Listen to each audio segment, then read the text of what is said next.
So Blissey is the best Pokemon in the entire game.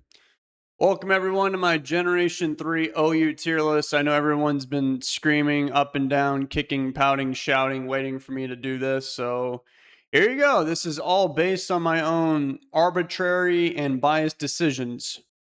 Consider this as my gift to you for reaching 10,000 subscribers. Thank you. From the moment that I learned to walk on my own two Lamber feetsies, I knew that Blissey was easily, bare minimum, one of the most powerful Pokemon in the game. A vast majority of players will believe that Tyranitar is the #1 Pokemon in the entire game. I do not believe this to be the case, and I have many more interesting opinions where that came from. How can this be? That's not right. Okay, so simply put, Blissey doesn't die. All right, that's the Unga Bunga shortened down version of it. Blissey is the best special wall in the entire game. I would say it is the only special wall in the entire game. There are some people out there be like, no, Regice, Snorlax. Yeah, Regice and Snorlax don't click soft-boiled every other turn. And remember, this is Generation 3, so this is before the physical special split. So because Blissey is a normal type Pokemon that is only weak to fighting, that means that, the way I see it, is it is immune to Ghost, and it basically has 8 resistances to all the special moves. It doesn't take any damage. It feels like it actually resists that many attacks. You know, for somebody that's supposed to be walling everybody, this guy does a surprisingly decent amount of damage. Ice Beam, Flamethrower, Thunderbolt, Seismic Toss. It has a pretty deep move pool as well. It can status people, Thunder Wave, Toxic, Sing. And if you are running a very, very bulky Stallier team with a bunch of Pokemon that have rest, Blissey is the cleric that will use Aromatherapy and or Heal Bow, whichever one you prefer. It doesn't even feel like it takes damage from physical attacks. Earthquake, that's a pretty good move. I like Earthquake. I have literally beaten other people when they had a Swampert in the Sandstorm, by the way, and they were spamming Earthquake versus my Blissey just soft-blooding Seismic Tossing. It's so stupid. I don't know how it can do this. I think that Blissey is the #1 Pokemon that you need to be cognitively aware of in the team builder, okay? If you come unprepared for Blissey, and they have one, you're going to have a miserable time. I come prepared for Blissey, and I'm still having a miserable time. I think everything has to bend the knee to some degree for Blissey. Like, the moment this thing is on a team, it's bare minimum, in my opinion, like a balanced team. And then depending on what else is on there, okay, now we're pushing Stall. I have seen this thing on Superman teams. If you don't know what a Superman team is, it's basically like generally about 4, sometimes 5 flying/levitating Pokemon. The idea is, you know, they don't take damage from spikes, okay? Blissey does take damage from spikes. They don't care. They slap a Blissey on the team anyway because it's just that strong. I'm going to force myself to stop talking about Blissey because talking about Blissey, it's like the desert. It just goes on and on and on. So my closing statements are, it's the best special wall. It's really the only special wall. It's the best support Pokemon, best cleric. It doesn't die. It fits on a bunch of teams, and it makes you angry. It's a special Pokemon because there's nothing else that can do what it can do. Oh, God. Look who's next. Ugh. If this was a tier list based on how much the Pokemon angers me, Aerodactyl would have been S tier. And I wanted to put it S tier, but the one thing holding it back was I found it's not the most consistent. Sometimes you gotta depend on predictions. Obviously, Rock Slide flinches from time to time. So even though it seems like that happens all the time, it's not something you can really depend on, like, you know, our Lord and Savior Blissey. Aerodactyl is a very pesky Pokemon because it is the fastest relevant Pokemon. Speed tied with Jolteon. The only other Pokemon faster than this guy are Electrode and Ninjask. Not very common, okay? And this guy happens to be a rock flying type. So that means that this dude can completely sidestep all the sand and all the spikes damage coming its way. So therefore, Aerodactyl is also a pretty good revenge killer because since you have 5 other Pokemon on your team, Aerodactyl essentially has 5 safe entry points. No matter what, it won't take, you know, damage coming in. And the most common item that you'll find on Aerodactyl is Choice Band. So it'll basically just be running around with Rock Slide, Earthquake, Double Edge with Rockhead. And then like Hidden Power, Flying, Bug, Fighting, whatever. I think I would rate Aerodactyl more highly than people from the past would, because in the past, Speed Pass was a thing, right? You could just agility baton pass and make somebody faster than Speedy Gonzalez. Now that that's gone, Aerodactyl is the Speedy Gonzalez. The only thing you're running into that'll outspeed you is Aerodactyl and Jolteon, and that's a coin flip right there. As a matter of fact, the new cool kid thing on the block that they're doing is, now that they can't agility baton pass, what they'll do is they'll use like a Celebi or something, and then Swords Dance, and they love to give it to Aerodactyl and like sometimes Metagross and then go for an agility. But if you give it to Aerodactyl, you don't, like I just said, you don't have to concern yourself boosting your speed because you are the fastest thing known to man. So that's one thing. There's other sets with Aerodactyl. There's the Sub Leechy one, which I think is like almost as strong as the Choice Band one, because like by having the Choice Band, you're just already, you know, swinging out the gate. But if you have the Sub Leechy one, you can sub down and be like the final end game boss. And then you have flexibility between 3 different moves as opposed to 1. So that's pretty nice. And then, you know, also there's the disgusting, you know, Swords Dance thing that I just mentioned. And there's another thing that I've unfortunately ran into, which is the cringe pressure stall one. That is a thing. I've seen some evil people out there, dude. So they'll have like a stall team, and Aerodactyl will actually fit on it. Because remember, it doesn't take spike or sand damage. So, you know, you just sub, toxic. You can use flamethrower if you want. Rock slide, cringe flinch me 10 times in a row. I've seen this guy do some diabolical things. Oh, God. And then Smeargle belly drum. Oh, God. And, you know, there are some checks to it, like Swampert, Flygon, Claydol. These are like the rock resist for primarily Tyranitar, but also this savage animal too. And Aerodactyl is kind of frail, so all you gotta do is like basically sneeze on this guy, and then he's gonna blast off again. So it's, you know, not completely unstoppable. I think Breloom is, they're all right. You know, I've never been completely blown away by this thing's performance. I've never really used it myself too. I don't really see it too much. Usually it'll just be like in a lead slot and then put you to sleep.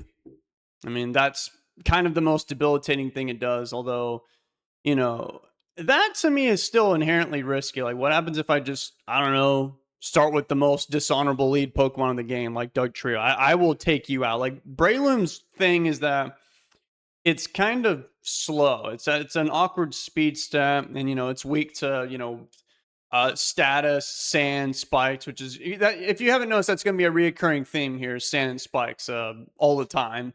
And then Breloom's also got like 5 weaknesses on top of that. It's not very fast, like I just said. It's pretty straightforward. You can expect it to have like Sub Punch. It can do things like Leech Seed and Stun Spore, although, you know, the problem with that is those moves are not the most accurate. So then you'll just waste your time sometimes.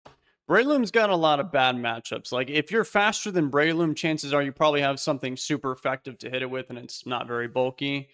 Although, you know, it does usually kind of do what it was, you know, hired to do, which is put somebody to sleep and maybe punch them in the face. Because, you know, people like to lead off with Tyranitar. You can send in a Breloom and then outspeed them and put them to sleep. But then, you know, what if they have a Lumberry, you know, and then, you know, bad things can happen to Breloom a lot. So I found it to be kind of not very consistent. So yeah, this thing is the most reliable sleep inducer in the game, along with Smeargle, because they're the only ones that get Spore. And, you know, you can punch through holes in the team with Focus Punch, quite literally punch them. So it's all right. Now we have Celebi. I think Celebi is a pretty versatile Pokemon, and it's like, it's a pretty good utility support guy as well, because it gets Leech Seed. I think it's better than Breloom at doing the Leech Seed thing because it's faster and, you know, tankier than Breloom. So it can do that. It can Calm Mind or Swords Dance Baton Pass. This is basically the best like stat passer in the game now that Speed Pass has been banned, as I mentioned earlier. So this guy, like I said, is pretty tanky. So it can usually get off like Calm Mind or Swords Dances, give the Calm Mind to like Charizard, Zapdos, a Swampert. Swords Dance, give it to Aerodactyl, Metagross, Salamence, right? So it can make a lot of other Pokemon insanely strong. Stall Pokemon don't really like fighting Celebi either, like Blissey, for example, Suicune, the fish. They get hit by a Leech Seed, and now all of a sudden, Celebi is stealing enough food from them to feed a small village. Celebi is really good against Swampert for, obvious reasons. You touch Swampert with a blade of grass, and that guy will have a heart attack. And yeah, and it works good with certain Pokemon like Aerodactyl. Aerodactyl hates Swampert, so it functions pretty well with Celebi, I would say. And Celebi has Natural Cure and Recover. So it can kind of be like Blissey, where it sort of just doesn't die. But the main thing, and I think this is also the number one thing that holds Celebi back as opposed to Blissey, other than Blissey having a million special defense, is the typing. Celebi has 6 resistances, which is pretty good, right? And then it has 7 weaknesses. So it's like, okay, it's a coin flip. Like, well, what's going to come in? Am I going to die or not? So, whereas Blissey, it's kind of like, I don't really care who you send in, unless it's like a Heracross going for a choice banded focus punch. Like Celebi, it's kind of hit or miss with that one. People find that Charizard and Moltres are rather unremarkable because their attacks, don't really have much of an effect out here. So, my attacks have no effect on you? Who decided that? Who decided that? Your darkness swallowed up my sun? Who decided that? I too used to be one of these uneducated heretics, just speaking blasphemy. Oh, Charizard, Moltres, they stink. Big stinky. Dude, my 2 most successful teams ever, where I got to like about 1700 elo, one had a Charizard, the other one had a Moltres. Charizard and Moltres are pretty similar. I mean, they're quite literally the same typing. They fulfill similar roles. And I think they're about the same power level. So I'm just going to talk about them together. I think Charizard is the slightly better one. And I found that Charizard was like one of the best mixed attackers in the entire game. Like at times, it felt like it was stronger than Salamence.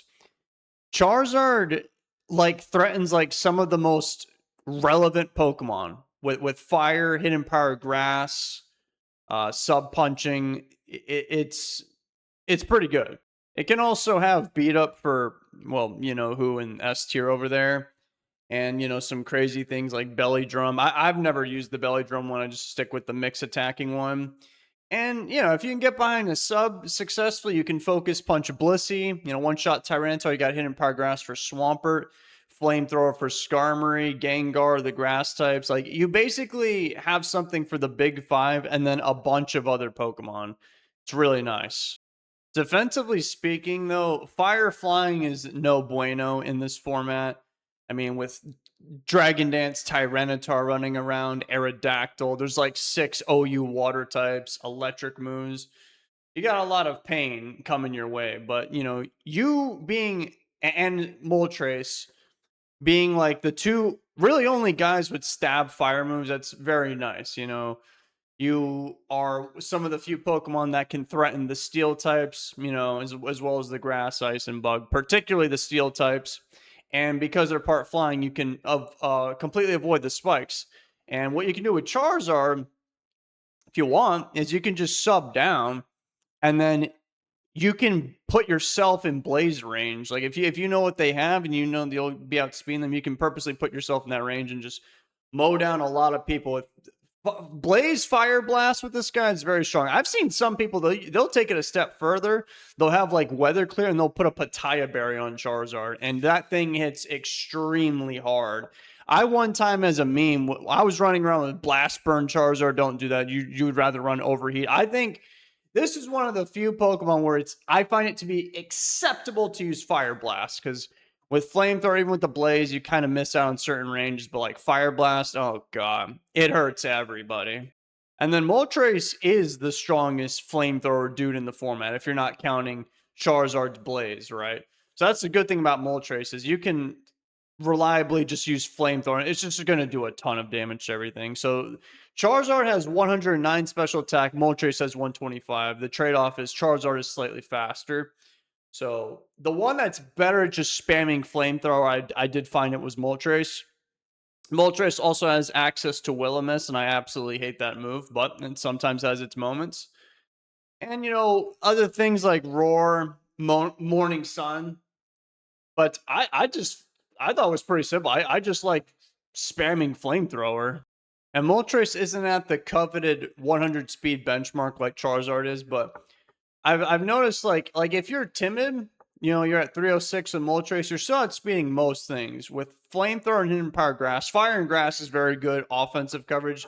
You're still hitting a lot of things. I mean, I would be running a modest Charizard, and I'd have like 299 speed. I'm still outrunning a bunch of things. And ultimately, it might sound a little goofy, but I think the main thing that gave Charizard the slight edge over Moltres for me was simply because Charizard is a better matchup against Blissey. Charizard's got beat up and the punch. I guess, I don't know, if you're crazy running Belly Drum, Slackberry, Break, sure, you can do that to take out Blissey. But I mean, with Moltres, it's like you just come in, you go for Will Miss, it doesn't really matter. You miss half the time. If it connects, they just switch out, natural cure, and you're going nowhere. Claydol is an unassuming Pokemon, but it's been moving up a bit in my mind lately because I'm starting, just the more and more I fight it, I don't see it a whole lot, but when I see it, I do recognize its strengths. One of them, similar to Aerodactyl, is Bro is immune to sand and spikes. The thing is, though, is this he does like several jobs like pretty well. First of all, it's one of the best rapid spinners. Some say that it is the best one. I think it is a different Pokemon that I'll get to later, but it can rapid spin, dodge spikes. It's one annoying thing for rapid spinners can be Gengar because he's spin blocks, but this guy will be carrying Psychic and Shadow Ball to kill Gengar. It has a pretty decently hard hitting Earthquake. It has Explosion. That's a really good move. It does a bunch of different things just well. I've seen this thing rest and be on teams with, cringe Blissey and wake it up. Oh, if this guy has Refresh and you're fighting like a Skarmory that has, Toxic, Protect, Spikes, Roar, that Claydol will just completely wall it. I've learned. It has more power points. It'll actually pressure Cringe Stall Skarmory. I didn't think it was possible until I ran into it, unless it has Drill Peck, but if it's that specific set, then yes, Refresh Claydol stops that guy in his tracks. It's wow. I didn't unassuming. I told you. And Claydol is a rock resist for Aerodactyl and Tyranitar.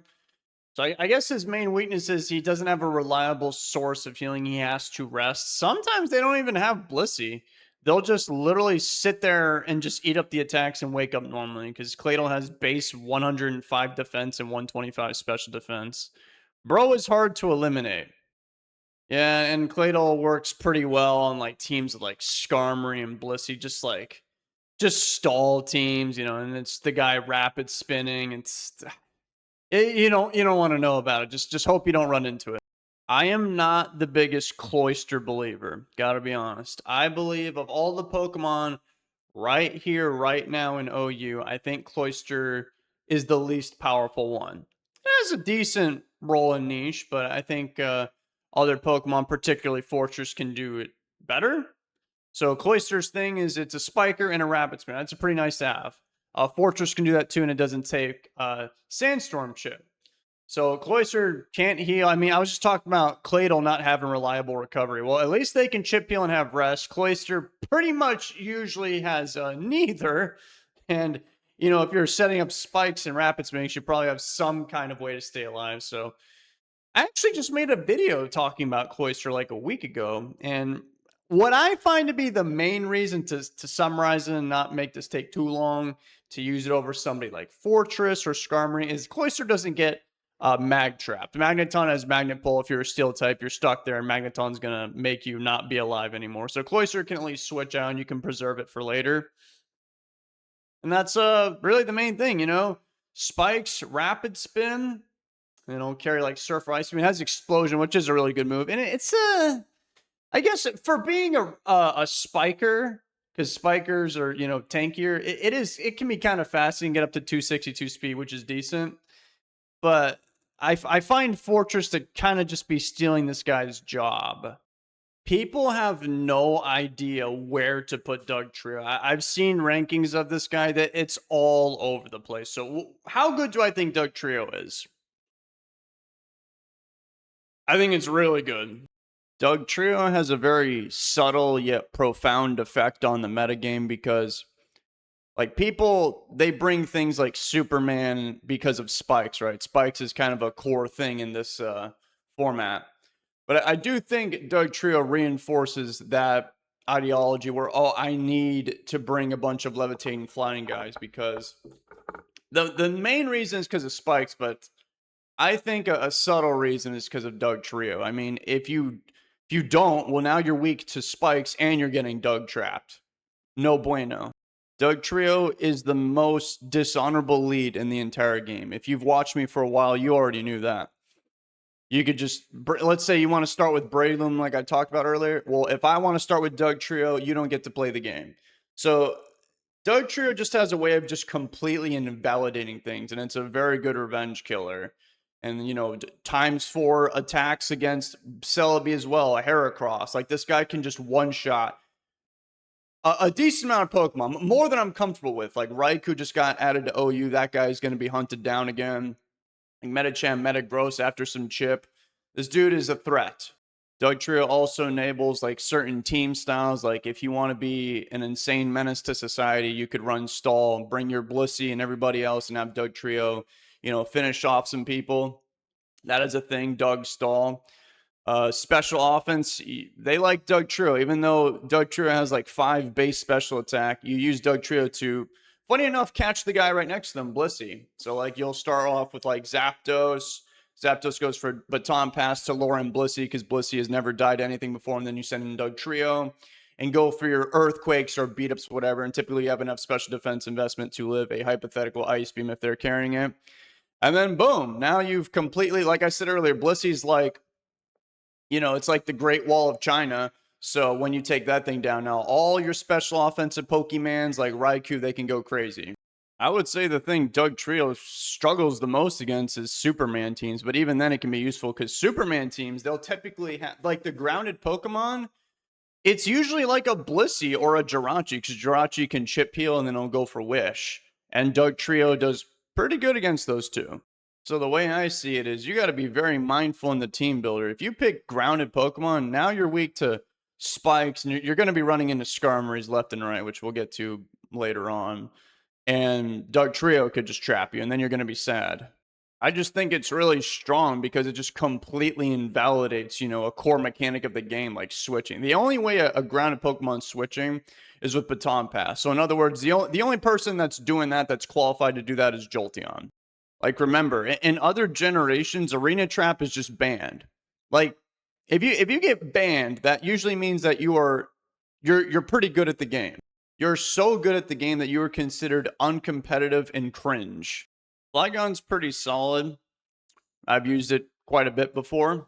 It's basically kind of like a rock resistance alternative to like Swampert. And the thing is, this guy kind of mainly just goes with Superman, as we've been talking about quite a bit. You know, like, why would I pick Flygon over Swampert? It's just to avoid the spikes. One thing about Flygon, though, is it allows you to sidestep that Swampert 4 times weakness to grass. Now you have a 4 times weakness to ice. In my opinion, it doesn't really matter because the enemy Zapdos is going to have the correct one to one-shot you. Now, the way that I have used Flygon historically is the cringe Toxic Protect one, and you evade spikes and all that and dish out Earthquakes. But I thought that Claydol was kind of like that in a sense, but better. You know, you avoid spikes and sand. The Earthquakes don't hit as hard and it's not as fast as Flygon and lacks certain coverage like Flamethrower, Dragon Claw, or whatever. But like the main things like Earthquake, you know, being lame and toxicking, if it wanted to do that, blowing up, rapid spinning, I thought those were a lot more useful than what Flygon can bring to the table. I mean, if you want Dragon Claw and Flamethrower and stuff like that, you could literally just use Charizard. You could use Salamence. So you'll mainly just see Flygon on Superman teams, obviously, because if you're not using a Superman team, then you're probably better off with like Swampert, right? And I just described the toxic cringe stalling one, but there are the choice banded ones. Those ones are interesting. Earthquake from Flygon with a choice band, it's actually pretty strong. It's one of the strongest Earthquakes there, and it's fast. Like, it's not as strong as Swampert, but this guy can reach, it has a base 100 speed, so it can outspeed a lot of things and take them out with Earthquake. So yeah, I'm going to put Flygon in C tier. It's kind of, I guess as the kids call it, mid. I like Flygon. It's just that it's kind of, its job is specific, but it's an important job because we hate Aerodactyl. Our next Pokemon is Fortress. I'm going to slap that guy in B tier. Fortress is pretty good. I haven't even been saying the tiers as I've been placing them. I'm sorry if you are just listening to the audio. If you can hear my words, subscribe. I think Fortress is kind of neck and neck with Claydol, you know, both immune to sand, but Fortress takes damage from enemy spikes. They both rapid spin. They're both some of the best rapid spinners. They both blow up. Fortress, though, the main thing is that Fortress can set up spikes. So it's really close. In my mind, I see them as interchangeable. I think the main reason I'm putting Claydol slightly ahead is just Fortress can get mag trapped, and that is going to hurt my feelings. Another thing is Fortress is not very good against Gengar. So Fortress tends to be very good friends with like Pursuit Tyranitar to catch and eliminate to catch Tyranitar, to catch Gengar. But it doesn't always work, and Fortress is kind of dependent on it. Claydol can't set up spikes, but it doesn't really like depend on a Skarmory. It also doesn't just like Fortress could also get one shot by a fire move from Gengar, Charizard, Moltres. That's fire is pretty good offensively. There's nothing that really one shots Claydol. Also, another thing too is if Fortress is with a Tyranitar, then that means that there is going to be sand no matter what. So you also have to bend the rest of the team to, you know, be prepared for this, you know, inevitable sandstorm that's going to hit them in the face the whole time. So I think Claydol's a bit more flexible on the teams. Also, Fortress, I think, is just an upgrade of Cloyster, you know. I think it's much harder to bring down. I think its defensive typing is better than water and ice. You know, Bug Steel, you're only weak to fire. Okay. And yeah, you don't take Sand Chip. So I just think that in the long run, things are just better. And you can do. I've seen people do things like they'll have Zap Cannon, God, or Rest, and then they'll have Blissey, of course. You might have seen a theme here. They'll have Rest on Fortress and then use aromatherapy on Blissey to wake this guy up because, you know, if they don't have like fire moves or something, you can't really one-shot Fortress. So this guy can potentially stick around forever too. And, you know, if you're fighting like a Skarmory and even if it has Drill Peck, but the Fortress has Rest, well, you can't beat Fortress. If it doesn't have Drill Peck, well, then you just can't beat Fortress at all. Fortress is just going to set up spikes and wraps it. Kind of like Claydol, except that it's actually going to set up spikes on your side, too. Gengar is going to be A tier. And I am not the biggest fan of Gengar, but there are some objective strengths about this Pokemon. So it is basically the premier spin blocker. The only other ghost types you ever see, and it's not very common, is Dusclops. That's on stall teams, or Misdreavus, which is on stall teams. Gengar kind of fits on every team.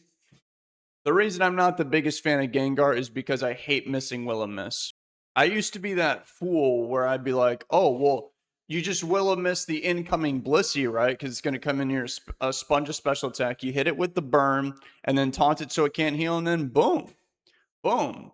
Except what actually happens is either you do that and then they just switch out anyway and you have to deal with that problem again later, or they hit you with an ice beam and you get frozen. My Gengar's been frozen a million times.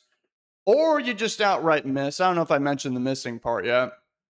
So I have found that the most effective way to use Gengar for me is you literally just slap Explosion on this guy and then put on, you know, 3 special attacking moves. So that this way you're fast, you're strong, you can hit a bunch of different Pokemon. And if you ever see Blissey, you just click the kaboom! So that's another good thing. Gengar, okay, outside Electrode, Gengar is the most relevant. It's the fastest explosion user in the entire game. So you can basically blow somebody up and end the turn. If you didn't know, that's how it works in Gen 3. If you blow up and you're faster than the opponent cannot act. So that's another good thing about Gengar. I guess another good thing is this guy can learn every single book. Yeah, every single book. It can learn every single move in the book. It's just that, oh God, to me, there's a lot of what ifs and maybes and ligmas, and it's like, oh, I got Destiny Bond, and then they don't unalive you, and then it's like, oh, I've got Will-O-Miss, then you miss. I have Hypnosis, I missed. Oh, I have Sub, they break it. there's so many things that go wrong when I use Gengar to the point where like, is it as strong as most people say? I compared to the average Gengar believer person, I think Gengar's slightly lower. Because another thing that'll happen is like, guys, the Starmie, dude, the Starmie will show up, and then who cares if I can if I can block the rapid spin when this thing just paralyzes me, or I switch Gengar into a Surf or a paralysis. If you get paralyzed as Gengar, you're basically dead. Then as Gengar, I get pursuit trapped by Tyranitar usually or Houndoom. And another thing is you can perish trap yourself with Gengar. Like Gengar learns mean looking perish song because Gengar learns every single move in the game. But I have found that Gengar, like it's just it's on like the big five team. The big five is like Tyranitar, Blissey, Skarmory, Swampert, and Gengar. But when they're sand up, it's difficult to keep Gengar around. Like this guy is not tanky. Oh, you can EV him. I don't care. Gengar is, yes, you can EV it to survive most attacks, but it's not like Blissey or somebody like that. Like I'm getting chipped by sand. I can't heal. I have no reliable source of healing, and I'm just gonna die soon. That's why I think the most appropriate way to use Gengar is just explosion and then like 3 attacking moves. This way you can just do the way Gengar is kind of, built to do. Just outspeed things, hit them with super effective damage. Gengar has high special attack. Blow them up, stuff like that. I don't want to worry about missing attacks and hypotheticals and trapping them in, getting trapped, sand chip, yada yada yada. Nope. I want my life to be nice and simple. Now we've got Gyarados going into C tier. I think Gyarados is decent. I remember reading like a comment a while back, and it was so true. It was like somebody saying, people love to defend Gyarados and say it's good, but they never use it. I'm one of those people. I defend Gyarados, but I never use it. Gyarados is kind of like this. It's awkward. It's sort of similar to Salamence, right? Intimidate, but like, it gets Dragon Dance, but the thing is Salamence learns Rock Slide. Gyarados can't do that. So if it wants a rock move, it's going to need Hidden Power Rock. So it's kind of like, and it obviously, if it does that, it'll forego Hidden Power Flying. So it has more difficult options to make. Sometimes it'll just put Double Edge on. Another thing is if you Dragon Dance with Gyarados, if you're adamant, you will not outspeed Aerodactyl, and I've already talked about how much of a menace to society that thing is, and Jolteon. Jolteon will one-shot you, so then you have to be Jolly, so then you forego even more damage. Salamence's base attack is also higher. So why would you use Gyarados? Well, Gyarados, depending on your team comp, might be more appropriate because Salamence is 4 times weak to Ice, whereas Gyarados is 4 times weak to Electric, so you can kind of pick your poison. They're both weak to Rock, by the way. They both have Intimidate. So...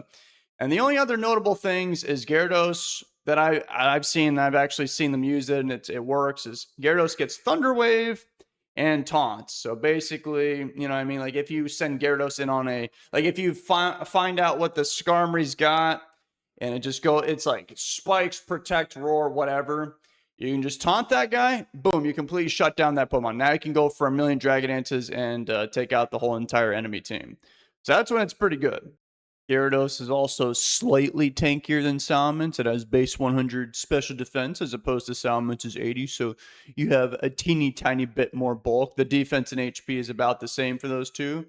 So it's another plus for Gyarados. It's ever so slightly tankier, so it's easier to get a Dragon Dance up. I believe that Heracross is the best fighter. Some say Medicham, some say Breloom, some freaky people will say like Machamp, Choice Banded, Cross Miss. I'm already missing enough Megahorns. I don't need to add Cross Shop into the mix. I think Heracross is better than Medicham because if I put a Choice Band on Heracross, my Brick Breaks are doing almost as much as it is with Medicham, but I have this insanely powerful Megahorn, which by the way, Heracross is like one of, if not maybe even the strongest, just wall breaker. Suicune, Snorlax, Blissey, like all these tanky Pokemon, the fish, that they're going to get ruined by Heracross, which I really, really like. So to me, it's like, I could just get Heracross to do Medicham's job for me. And like, Okay, yeah, Medicham gets Shadow Ball, Rock Slide, all these little things that make it slightly stronger, but the Mega Horn, you can't copy that. And, you know, of course it has Swarm. But what's funny is I don't even think that's the best set for Heracross, and that one's rivaling Medicham. I think the best one is the Slackberry. I think it is the best Slackberry dude in the entire game. You just put that on, go for a Sword Dance. If that thing procs, that's with Swarm, like it's pretty much GG. Shake my hand. So really, the only reason why I don't think Heracross is higher, like it feels like it is sometimes, like sometimes it feels like it's the strongest thing ever, is simply because, well, one, it's not the easiest thing to pull off, and you're under attack from a lot of different angles. You can get dug trapped. I mean, look at these guys above me. I'm going to get flinched by Aerodactyl, Flamethrower from Charizard, Moltres, any flying attack, Gyarados, Salamence, like all these guys are just going to straight up one-shot you. And another thing too is the Mega Miss problem and the Rock Miss from time to time. So, you know, I mean, it's cool that I'm the strongest thing ever, but I had to set up. I went for substitutes, Swords Dance, all this, and then I just missed. So it's kind of like why I'm not the biggest fan of Gengar, because it's like, oh, yeah, Will Miss is cool in theory until you miss, and then you're sad. So it's kind of just those little inconsistencies and getting Heracross into that position to begin with that make it C tier. Very strong Pokemon though. Like if things go right, it feels like it's an S tier. It's just getting them to go right and consistently doing it's not the easiest job ever. Oh, we haven't even gotten to Skarmory and Tyranitar. Yeah, those two extremely common, popular Pokemon. Sand and Spikes, Heracross does not like that. That's why. Oh, another thing too is you might want to put that on like a weather clear team. So now it demands more from the team builder. So just a bunch of little things accumulates. It, you know, it's a cumulative effect, and now Heracross finds itself in C tier instead of S plus. Alrighty, now we've got Jirachi. This thing is either really scary or really annoying. So I'm putting Jirachi in A tier. This thing, I sometimes call it Sandstorm Blissey, because that's what it feels like sometimes. Like, so the really annoying one to run into, and I'll see this on like balanced teams, Superman teams, stall teams, whatever. It's basically Toxic, Protect, right? You know, of course, Wish, right? And then Fire Punch. So and then remember, it chip heals in the Sandstorm, so this guy can be really, really annoying to get rid of. I mean, it's only weak to ground and fire, so thankfully there is a million Earthquake users, and then there's only really a couple fire users that we talked about. But outside of that, it can sometimes feel completely indestructible, and it's so annoying, and it'll just spread toxic. Sometimes it won't even do that. And that's why it has Fire Punch, because his Serene Grace. So it has a 20% chance to burn you, which is like the same chance of missing Will-O-Wisp, so it happens a lot. Body Slam, that's a 60% chance to paralyze.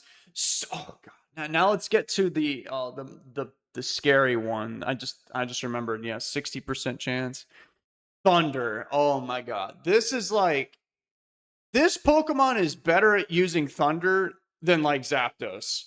You go in a Sandstorm, which sounds so stupid, but I see this all the time. And then they have Thunder and like Calm Mind. So they have like a 60% chance to paralyze you. They can set up Calm Minds. You can get paired. You can miss a turn. It does a bunch of damage. It makes you mad. That's the painful one is the Calm Mindset. That one finds itself in different kinds of ways where you could have a Thunder Calm Mind one.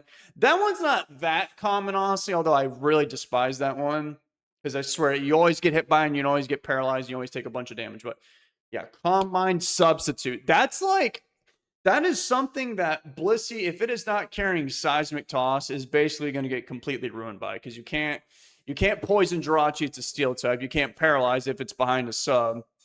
So if it's not carrying, Seismic Toss, even then, because Jirachi will have like 404 health. You can't even break the sub in one Seismic Toss, but at least you can do something. But if it doesn't have that, oh god, you can set up and kill that thing. You can set up and kill a lot of things, a lot of special attackers, while chip healing in the sand, which is crazy. Which is another reason why Doug Trio is good. So to stop certain menaces to society like Jirachi, good god, man. When you look at Jirachi when it hits the field, you look at your team and you're like, yep. it's going to be one of those battles again. Yeah, and remember, Jirachi fits on a lot of teams too. I was just talking about the cringe one to begin with, but like, yeah, the offensive one too. Like Jirachi is very versatile. I probably should have started with that. It fits on a lot of teams and works with a lot of Pokemon. And yeah, I mean, God, it's just the whole chip healing thing and supporting. I think I believe it is the only Pokemon that can really do something like that. Like Registeel can be really tanky in chip heal and curse setup, kind of like Jirachi, but it can't like wish and heal up other teammates. Like it's just Jirachi that can do that in this game, which makes me sick. Whoa, the next Pokemon, dude! No way! No way! It's him! It's him! It's him! It's Jolteon! I said the thing! It's funny! Man, I really hate Blissey for this one. The moment when you tell me you can't do anything to Blissey on your resume, that is not a good start. And that is unfortunately the luck that Jolteon has found itself with. So the cool things is, oh wait, no, being weak to sand and spikes and toxic and status, those are all bad things. Yeah. But the good news is Jolteon is very fast. So that's cool. You know, you can speed time with Aerodactyl and have them kill your Jolteon because they were just, a more talented player than you and won the coin flip. Well, keep in mind, Aerodactyl doesn't take any sand chip or spikes, as I've said before already, where Jolteon is just getting destroyed by everything. So I've only really seen Jolteon and used Jolteon myself on what the kids call Jolteon spikes, Jolt spikes. Basically, it's like you set up spikes, whittle them down, have like these dudes like Gengar, Jolteon, Starmie, beat them up. It's sort of like a special offense team, I guess. But like, oh man, if you don't have like Doug Trio or somebody to catch Blissey, and they have a Blissey, every time I have Jolteon, they have a Blissey, my day is just immediately ruined. It is. It's so sad. Then it's like, okay, I'm gonna run Hidden Power Grass to take out all the Swamperts I've been seeing, and then you see a Flygon. You're like, okay, now I'm gonna put on Hidden Power Ice because I keep seeing Flygon, Celebi's pretty annoying, and then they have a Swampert. But Jolteon's a pretty straightforward, I would think, simple Pokemon to use. It just outspeeds a bunch of things. Charizard, Moltres, Gyarados. If you have the correct hidden power, you can threaten, Flygon, Thunderbolt, Cloyster, Gengar. Gengar might not be the biggest fan of Jolteon. Occasionally, you can outrun Aerodactyl. So it does stuff. Another interesting thing is that it is so insanely fast and it has Baton Pass. Baton Pass is really the only way you can, like, pivot out. So you baton. So I get asked that question a lot. Why does Jolteon have Baton Pass? Why do I have Baton Pass if I didn't, give out any stats? It's simply because you want to see if the opponent switched out or not. And yeah, I mean, if they stayed in, okay, they're going to probably attack me. They're probably going to click Earthquake. Then you send in Flygon to be immune to it. Okay. And then if they do switch, okay, you have Baton Pass. Now you send in the more appropriate things. So that's an interesting thing Jolteon can do. But as I mentioned earlier, it's kind of hard to go around baton passing when like you're constantly stepping on spikes and then you got the sand denying your chip peel and stuff. So yeah, Jolteon, it's got it rough. Now, it's nowhere near as bad as like what they did to him in Gen 9. They put this guy in ZU. That is the biggest lie I've ever heard in my life. Jolteon is also the only grounded Pokemon that doesn't get completely invalidated by Doug Trio. So I'll take that as a big W. That is an accolade. Only ground dude that doesn't get completely cringed on. Because you can either just baton pass and leave, or if they're low enough, you just take them out with the hidden power. So Doug Trio can Ligma. So Jolteon, I'm putting it in C tier. But speaking of electric type Pokemon, and Pokemon that can trap like Doug Trio, we have Magneton next. I'm going to put this like at the end of B tier. Just because in a vacuum, like I think by itself, right? Magneton is probably the weakest Pokemon in all of OU. So why does it find itself a bit higher than some of our friends here? It's just the fact that you can completely trap and eliminate, kind of like with Doug Trio, certain targets. Now, Doug Trio can eliminate many more targets. Some are valued more than others, like Blissey. That's a pretty high value target. Breloom, not that bad. You know, I could use my Charizard or something and miss a Fire Blast. Magneton's targets aren't as many, but I'm talking about Skarmory right now. Skarmory, God. Skarmory is one of the strongest dudes in the entire game. I use Skarmory a lot, and I run into Magneton every single game. That's what it feels like, at least. And you know, it's like a meme in my community. Like, oh, David Roar. I don't care. One of these days, I'm gonna roll up with YOLO Skarmory and take this thing out once and for all the disrespect. Magneton feels like it can sometimes feel a lot stronger than it is, but I think it's an appropriate spot because it just does such a good job at eliminating Skarmory. Fortress, the second premier spiker, hidden power fire, right? And you can even like catch like Metagross sometimes when they're low and just trap and get rid of them. Another Magneton with hidden power fire. Now Registeel is joining the game. Welcome. That guy's not really threatened by Magneton, but it is the thought that counts. And since Skarmory is such an insanely strong and very, very common Pokemon, that gives Magneton a pretty solid niche. Because no one can really do it like Magneton. The funny thing is Skarmory, like if Magneton wasn't around, Skarmory would actually be in the running for the best Pokemon in the game. It might even be better than Blissey in my eyes. And you guys know how I feel about Blissey. Because Skarmory is like the king of chip peel. There's a concept called TSS. It stands for Toxic Sand Spikes. Skarmory is the only guy that's immune to all three of them. So it's very hard to catch this guy and eliminate them. They're always cringe protecting, chip peeling. That guy feels invincible.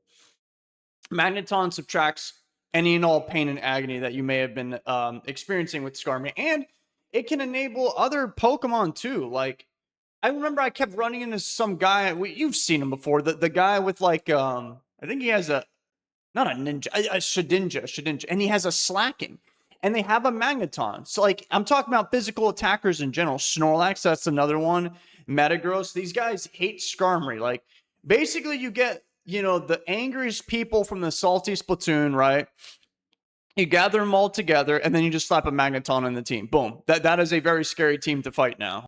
Yeah, I just thought about what I just said a second ago.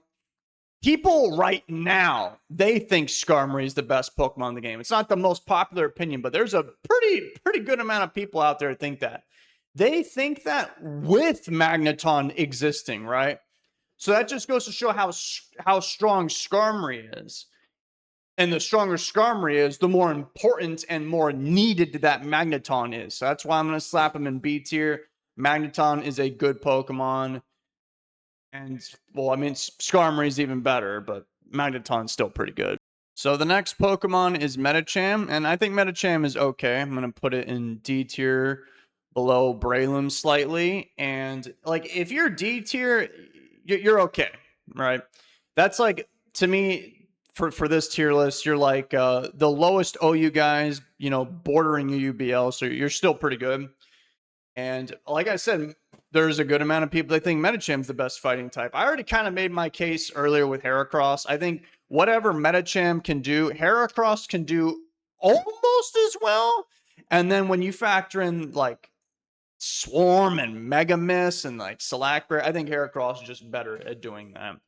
Like, even if you want to do like the whole Medicham, choice band, lead, that's usually the most common way I see Medicham show up, is it just starts punching holes through team. And it does do a good job at it.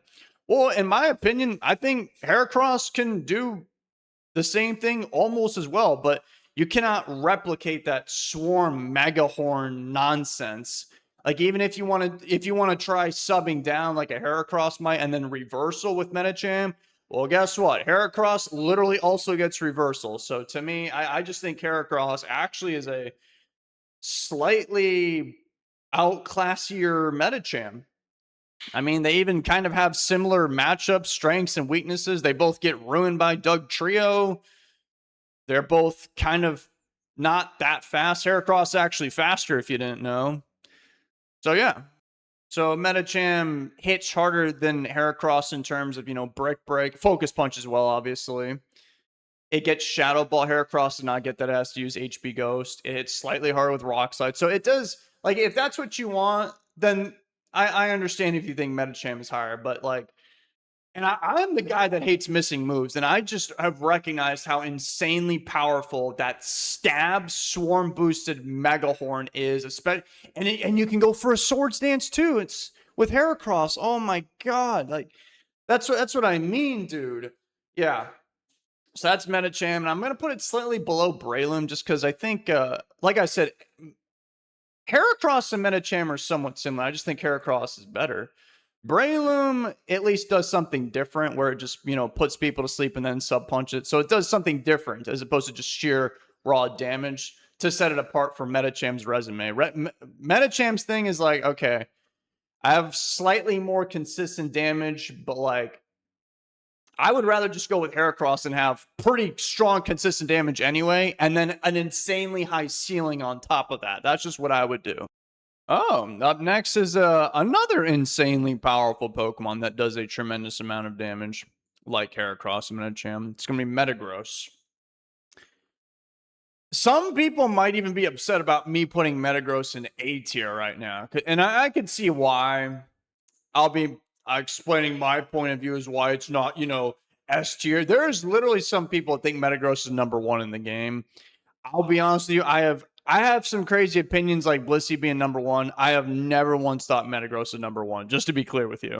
I will say though, when Metagross, man, when things go right for Metagross, and they sometimes do, it does feel like it is the best Pokemon. But that's like me saying Aerodactyl's the best Pokemon in the entire game because bro always flinches me like all the time. But that's not really a fair assessment because I do really hate Aerodactyl, but I have to recognize, okay, it's not completely invincible. So first of all, Meteor Mash can miss, right?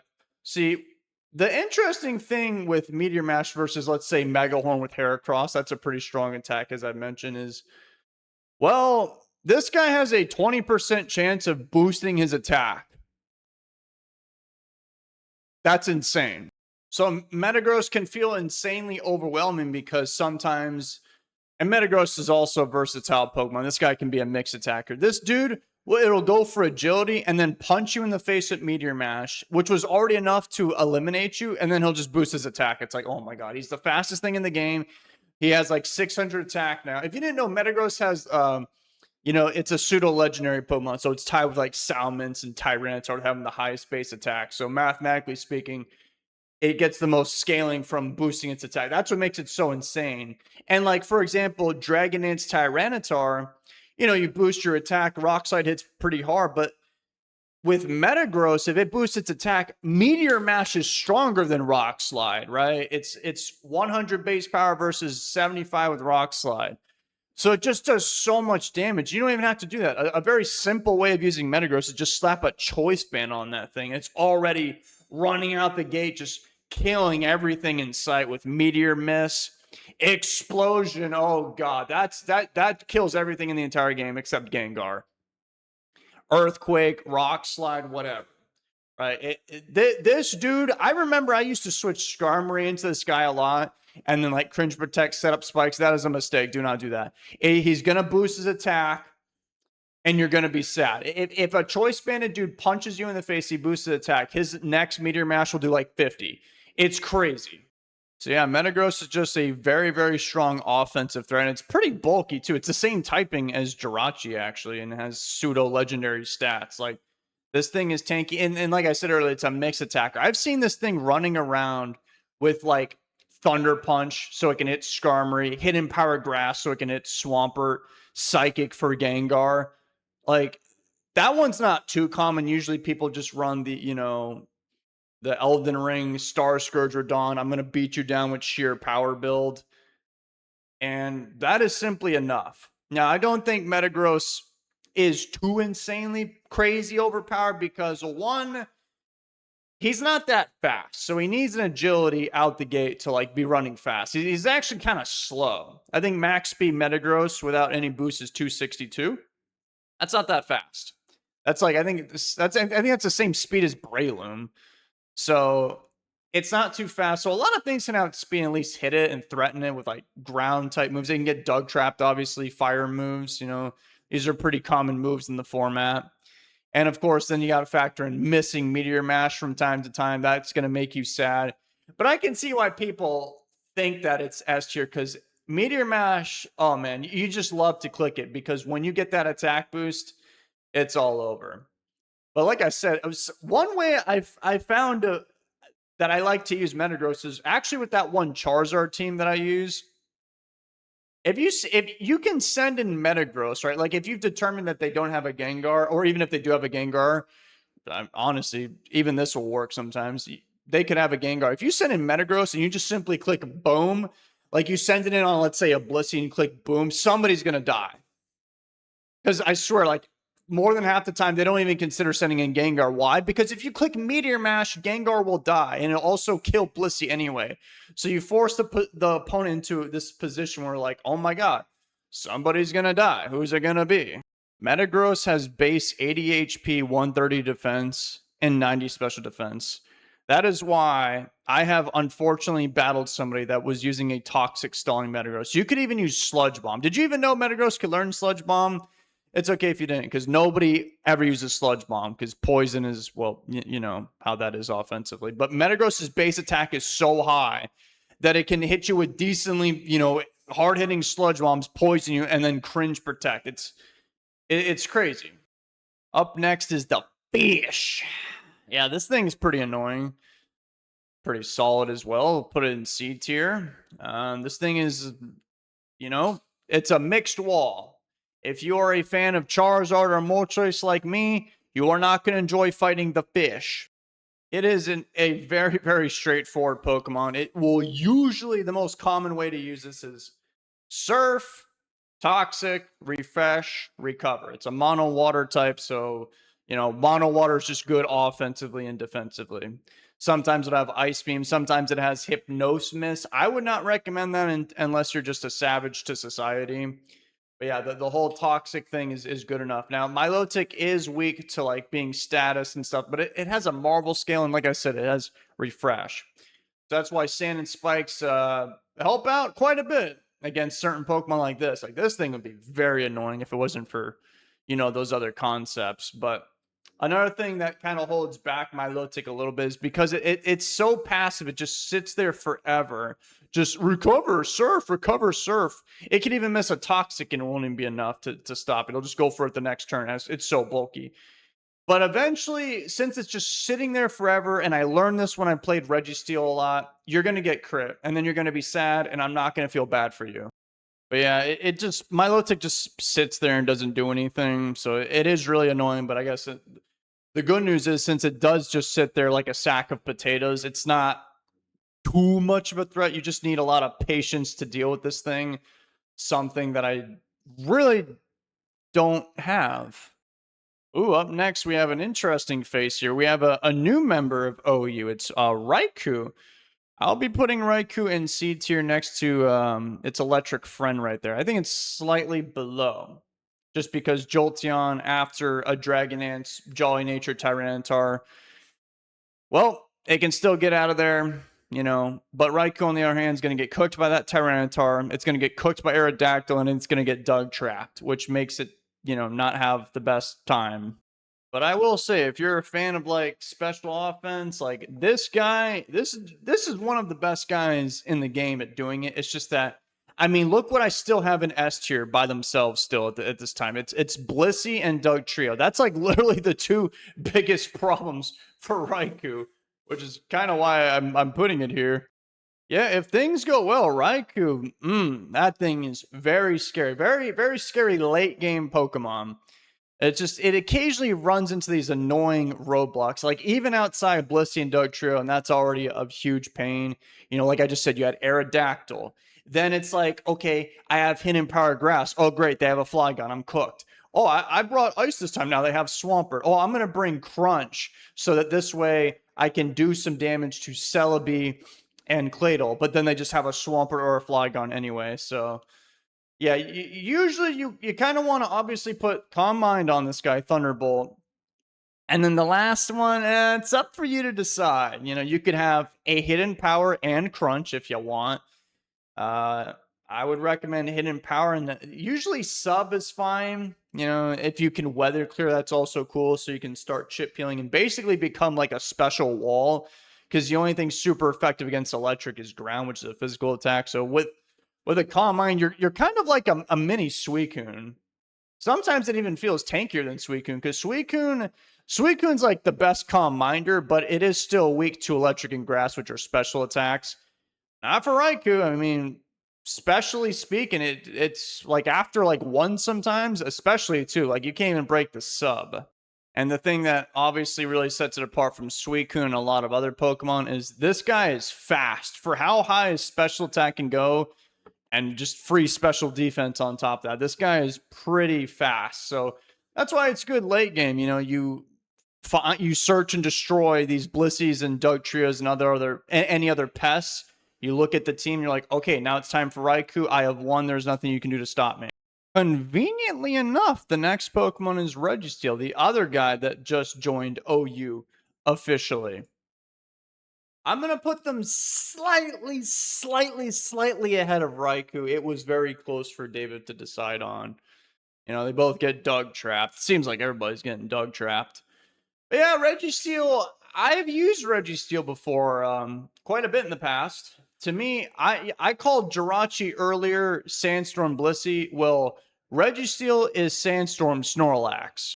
Registeel reminds me a lot about Snorlax because, in my opinion, they both have pretty good defensive typings. You know, one's normal, one's steel. They're both pretty tanky. They both curse, right? They're both like set up bulky tank Pokemon. They can both paralyze you. Registeel uses Thunder Wave. Snorlax does it the old-fashioned way with his body slamming you into the dirt. They both blow you up. They both use counter. They both do a lot of similar things. They both can just trade with you. Another thing Registeel can do is just, you know, forget about setting up. I'll just have Thunder Wave and Seismic Toss as support to at least, you know, ruin somebody's life and maybe take somebody else with me. I can paralyze Gengar. Oh, they switch. Okay, now I'm going to blow them up. So Registeel is pretty good at doing that. And I would say that really the main thing that Registeel has over Snorlax is just the fact that it can chip peel in the Sandstorm Snorlax. That's how I see it. And I do think Snorlax is very good. The curse Registeel, that was the one that I would use. And it is good, but I'll just tell you from my experience, it doesn't really work as often as you think it would because, like, I would have Curse, Amnesia. So you basically get to like 1,000 defense and special defense rest, obviously, and then a Hidden Power Steel. There's no type in the game that is immune to Steel. But, like, on the way there, you're going to find yourself getting crit all the time, just like Milotic. That was kind of the issue that I ran into with Registeel. In a vacuum, it's a great idea, but when you're actually doing it, the better curse setup sweeper, I think, is Snorlax, just because Snorlax is a lot stronger than Registeel. So it can get to the damage part a lot more quickly than Registeel can. But yeah, Registeel it's very good at trading. That's why I think it's, for me, I'm going to rank it slightly above Raikou because Raikou's highs are much higher, but Registeel is much more consistent in the format. So, you know, take your pick. So yeah, Registeel, I'm going to put that guy in C tier. It's a pretty solid Pokemon. You know, welcome to the OU ranks. The next Pokemon, I think, is a very strong Pokemon. It's Salamence. I'm going to put Salamence in S tier. Some of you might be surprised to see it that high. Some of you are probably going to wholeheartedly agree with me. Yeah, I think Salamence, I legitimately think Salamence is the best offensive Pokemon in the entire game. Salamence is one of, if not the best mixed attacker in the game. Salamence is one of the best boost sweepers in the entire game. It's one of the best late game Pokemon. It is a pretty good Pokemon with a choice band. It is immune to spikes. With the Intimidate ability, it can come in and it's easier for it to get a Dragon Dance off as opposed to like Tyranitar because you've effectively nerfed the opponent's attack stat, right? So it's easier to do that. And then after the first Dragon Dance, you are now just one of the best Pokemon in the entire game. Like Tyranitar after Dragon Dance, it's still going to get outsped by some Pokemon. Salamence is faster than Aerodactyl. Like a max attack Salamence is now faster. So And then if you look at somebody like Metagross, they go for agility. Well, that's cool. You're now, faster than Aerodactyl, but your attack is still like only 400. Salamence is like 610. And I get it, Meteor Mash. But guess what? Hidden Power Flying doesn't miss. And then when you compare an Earthquake between those two Boost Sweepers, well, Salamence just does more damage, obviously, because it has a Dragon Dance, it has attack boost. So, after a Dragon Dance, that Rock Slide does slightly less than a Choice Banded Aerodactyl running out the gate. So it's just, that's just the physical side. We got to talk about the mixed attacker side of it. The scariest turn when the opponent has a Salamence is the first turn that thing is on the field, because you have no idea what this thing's going to do. It's a very versatile Pokemon. Going to Dragon Dance, is a mix attacker. Am I going to get hit in the head with a Choice Banded Brick Break? Is it a defensive stall one? That's a thing, which I'll get to in a minute. So the mixed attacker one, right? Dude, that one, when you look at your team, if it's a mix attacking one, which it commonly is, you'll look down at your 6 Pokemon, you'll be like, oh my god, nobody wants to take a Dragon Claw. It's a good move for Salamence because it's stab. Salamence has a bit higher special attack than Metagross. Metagross a bit tankier. So it can just go for this raw dog, just like Dragon Claw that's neutral damage across everybody. You switch, well then, let's say you switch into, I don't know, Fortress. Well, it'll have Fire Blast. Oh, you bring in Blissey, it's going to be carrying Brick Break. It can have Earthquake. It has all kinds of moves to hurt all kinds of Pokemon. Remember, it's kind of fast. Even if it's a mixed one, it's going to be around 300 speed or 328 or whatever. The Choice Banded one lead, that one's okay. I think that's the weakest kind of Salamence, but it does get the job done. I mean, my favorite moments ever against that thing is when I'm leading off with Tyranitar. I get hit with a Banded Brick Break, and then I take him out with an Ice Beam. That's irrelevant, though. We're talking about Salamence, not Tyranitar. So yeah, it's nothing is truly safe. There's no check for this thing. You can't Dug Trap this guy. You can't Mag Trap this guy. They're immune to spikes because they're a part flying type.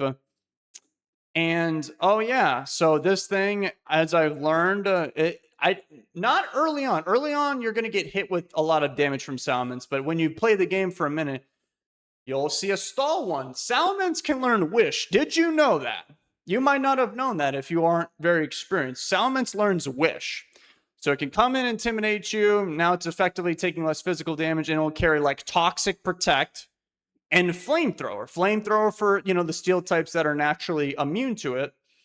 And like I said, Salamence just has high base special attack anyway, and just base stats in general. It's a pseudo-legendary, so even though Flamethrower, it's going to work. It has, 24 power points, so it can, it has some longevity in case it gets into Stall Wars.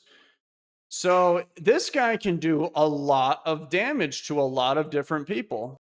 Salamence, I'm considering top tier because it just does so well in so many different situations, and you can make it do a lot of different things, and it can do those different things very well, which is weird. Usually you're particularly good at one thing, but like I just said, Salamence is one of the strongest physical attackers and one of the strongest mixed attackers in the game. And then, you got the Choice Band ones too.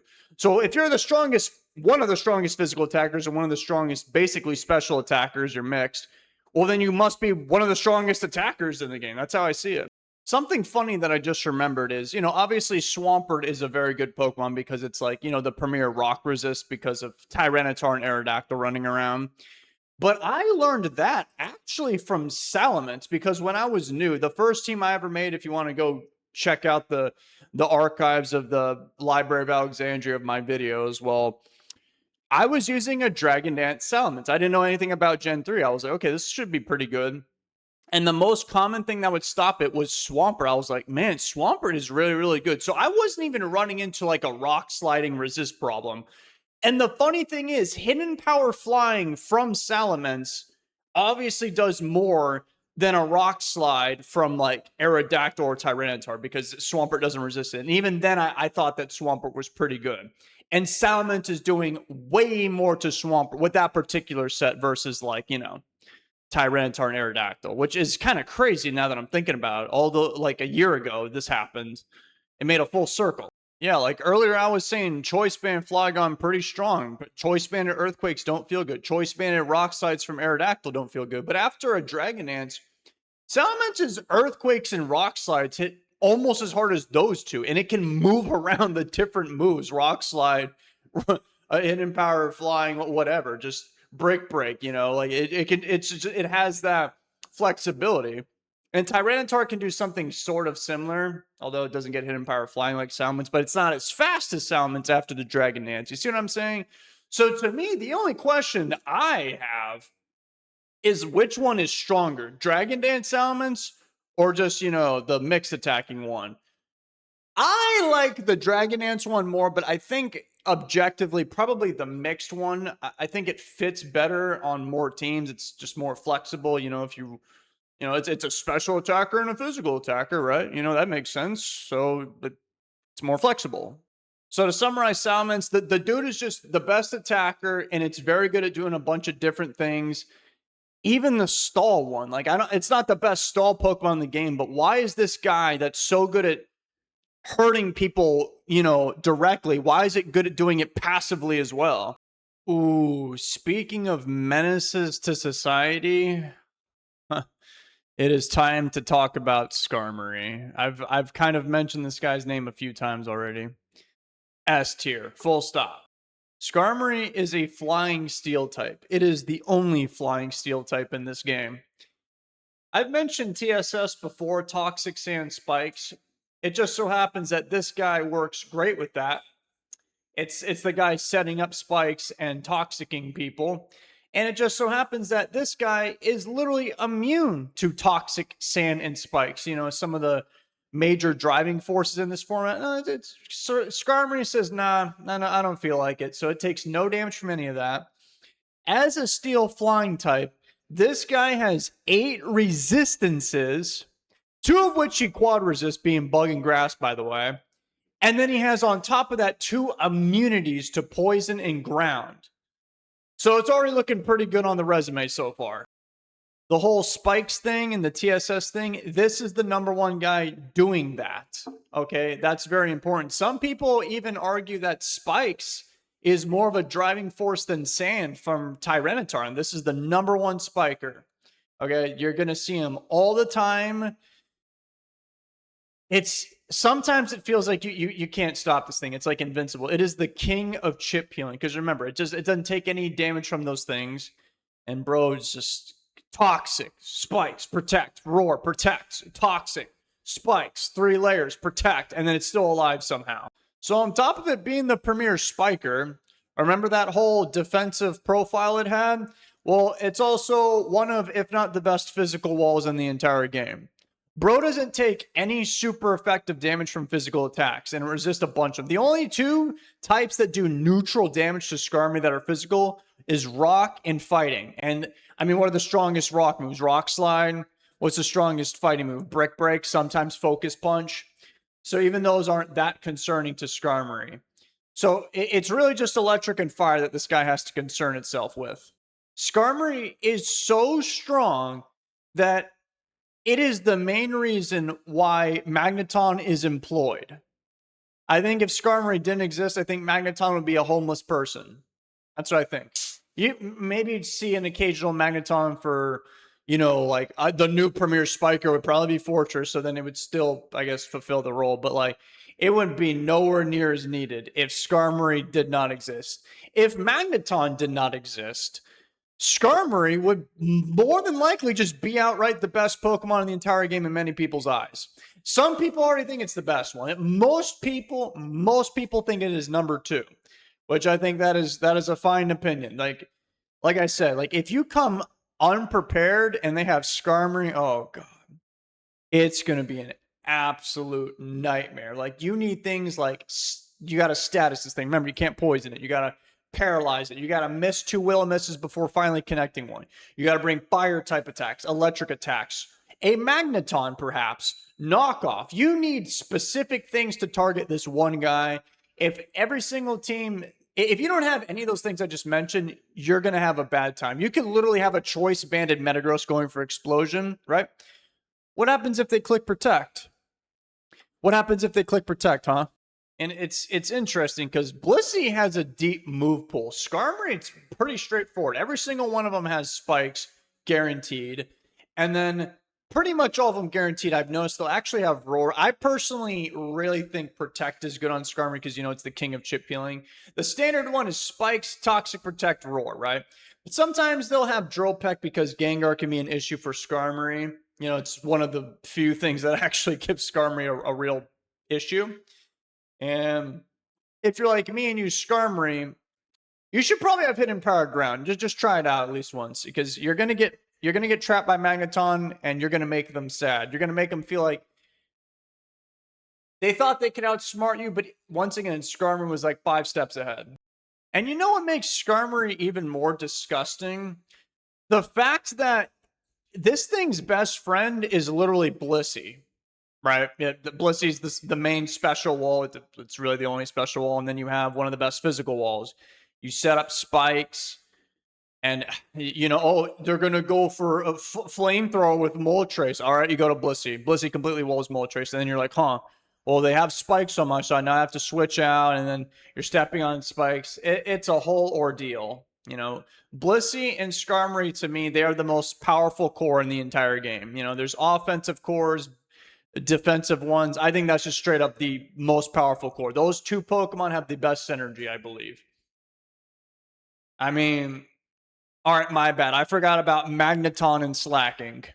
Yeah, you guys better watch out. Magneton takes out Skarmory, and then boom, Slacking is now going to one-shot everybody in the entire game. But seriously, yeah, Skarmory and Blissey, oh god, man, it's so miserable. They are usually the core on like all balanced teams. They're always on stall teams. And when you fight somebody that's using a balanced team, more often than not, it's like the final Pokemon are always Skarmory and Blissey. They are just, god, they just don't die. And then like Blissey can sometimes wish heal Skarmory, or because it can only have one of the two, or you paralyze Skarmory, you finally hit one of your 5 Will-O-Wisps, then Blissey just goes for an aromatherapy. It's disgusting. Yeah, Skarmory punishes you very hard. Obviously, so does Blissey. So I think like pretty much every single team in the entire game, you need answers for those two. And they will, like I said, they will commonly be together. They are best friends with one another. Neither of them die. So you need things for that. That's what makes them S tier. Like they are the sun, and we are simply revolving around them. I was talking about Registeel earlier. I called it Sandstorm Snorlax. Well, you know what's better than Sandstorm Snorlax? Snorlax. I'm putting them in A tier. I am a Snorlax believer. I fear Snorlax. When that guy hits the field, it's like, oh my god, I need to fix this problem now before it gets out of hand. I would say the biggest difference between Snorlax and Registeel, dude, Snorlax does so much damage. Oh my god. It does, like, I was talking about like the curse set earlier with Registeel. Dude, Snorlax does like double the damage Registeel is, like legit. It has like double the, or not double, it has like 50% more base attack, and then it has harder hitting attacks like stab, body slam, or return. And then you can paralyze somebody with body slam. That's always fun. Self-destruct. That's literally one of the strongest attacks in the game, because it's like, you know, it's stab, it's Snorlax. So it's a strong stab normal move with a high base attack and base power move. Nobody's gonna live that. Snorlax does a lot of damage. So the main thing that holds it back is really just the environment that it lives in, which is, you know, sand and spikes primarily. Toxic, it depends. Usually Snorlax has immunity, so it just completely, you know, doesn't have to worry about that. But yeah, no matter what, it seems that Snorlax does consistently do stuff. You know, you can just have a regular body slam, shadow ball, earthquake, focus punch, you know, 4 attacks. I've seen a choice man Snorlax 4. That one hits very hard. But I think the scariest one of all is Curse Snorlax. I would say that Pokemon, if it is the last Pokemon and that guy starts cursing, it's close, but I would say that is the second best endgame Pokemon to counter sweep the enemy team. It's because remember I talked about with Blissey with, you know, high special defense, HP, it has no special weaknesses. That's kind of how Snorlax is. They say Snorlax is a special wall. In that situation, yeah, it doesn't really feel like it in an actual practice because you have to switch and then you step on spikes and sand and all that. But when you're the final guy and like, yeah, when you're the final Pokemon, you're just cursing, you're boosting your defense, your special and HP is already insanely through the roof. You're like invincible. You're like the scariest Pokemon in the entire game. And then you compare him with Magneton, take out Skarmory, and then boom. Now you can squash like everybody in the entire game. So what holds back Snorlax, like I already said, Sand and Spikes. That's a big reason why people think it stinks. But like, if you can support Snorlax, I think it's like one of the Pokemon that you get the most benefit from supporting. Like, remember my famous cream cheese loser team where like I beat like what was it, like number 4 on the ladder, and they got mad. Yeah, Snorlax was a prominent force because you know, you use Dugtrio, you take out Tyranitar, you use Magneton, take out Skarmory. You know, it's support for Snorlax. You clear the weather with another Pokemon, so it demands a lot. But man, at that point, it's like the best Pokemon in the entire game. So that's kind of what just stops it. Like you got to help out Snorlax. But even if you don't want to do that, like I said, you can just show up with like 4 attacking moves, and Snorlax is gonna beat up a lot of people. It just hits really hard. Like, I sometimes forget how strong this Pokemon is. Like, did you know Snorlax? Like in Gen 1, everyone says Tauros is the best Pokemon in the game. Did you know Snorlax has more attack than Tauros? I bet you didn't know that. Me, I am terrified of Snorlax in the first 3 generations. And Snorlax is like the most powerful Pokemon ever in Generation 2, which is probably why I don't really play Gen 2. But yeah, Gen 1, Gen 3, like it's this immovable object. It does the same thing every single time. Just eats up attacks, does a bunch of damage. I remember in Pokemon Stadium, I was terrified of Snorlax. This guy just, I don't know how people don't take this Pokemon seriously. I probably rate Snorlax higher than most people. I don't care. If you get eaten alive by Snorlax, I'm not going to feel bad. Dude, even in the anime, Ash's Snorlax, did you know that his Snorlax has one of the highest win rates ever? I think it's like, there's like a statistic where Snorlax has never been KO'd without taking down at least one Pokemon with Ash. It's like that in Gen 3. You can just at least blow something up. Who's going to live that? Gengar? Nope. No, you know why? Because they're not brave enough to send in Gengar. Oh, they have Gengar out there in the field? Shadow Ball. I'm dead. That's what Snorlax does. Now we have Starmie. Dude, I think Starmie is really strong. Yeah, like right next to Gengar right there in A tier. Oh man, like, by the way, I said this kind of earlier. I didn't say who directly, but Starmie is the one that I think is the best rapid spinner, which probably a lot of people wouldn't agree with. This is a pretty high placement for Starmie. It's just that, to me, it's such a good offensive Pokemon where it's like, remember I was saying Gengar, I like it because, you know, you just pick 3 special moves and explosion. That's kind of what Starmie does, right? It's actually a little bit faster. But another thing, too, is that Starmie can also have defensive sets. That's the one with Rapid Spin and Thunder Wave, Surf, Recover, with Natural Cure. And that guy can sometimes feel invincible as well. Even when you could have Sand and Spikes up, it doesn't matter. It somehow doesn't matter. You can Rapid Spin if they send in... They have to be careful about bringing in Gengar because you could paralyze him or just hit him outright with a Surf. And Starmie's faster than Gengar. So I've actually lost a lot of interactions with my Gengar against enemy Starmie because I use Gengar quite a bit. And Starmie is a Pokemon that I thought I'd do pretty good against until I actually battled a bunch of them. And I was like, oh, dude, this is like a coin flip. Like, what's going to happen? And Starmie fits on a lot of teams. I think the first time I really recognized the strength of Starmie was probably like those big 5 teams. You know, Blissey, Skarmory, Tyranitar, Gengar, and Swampert. And I found that usually for the 6th Pokemon, I thought the best addition was usually Starmie.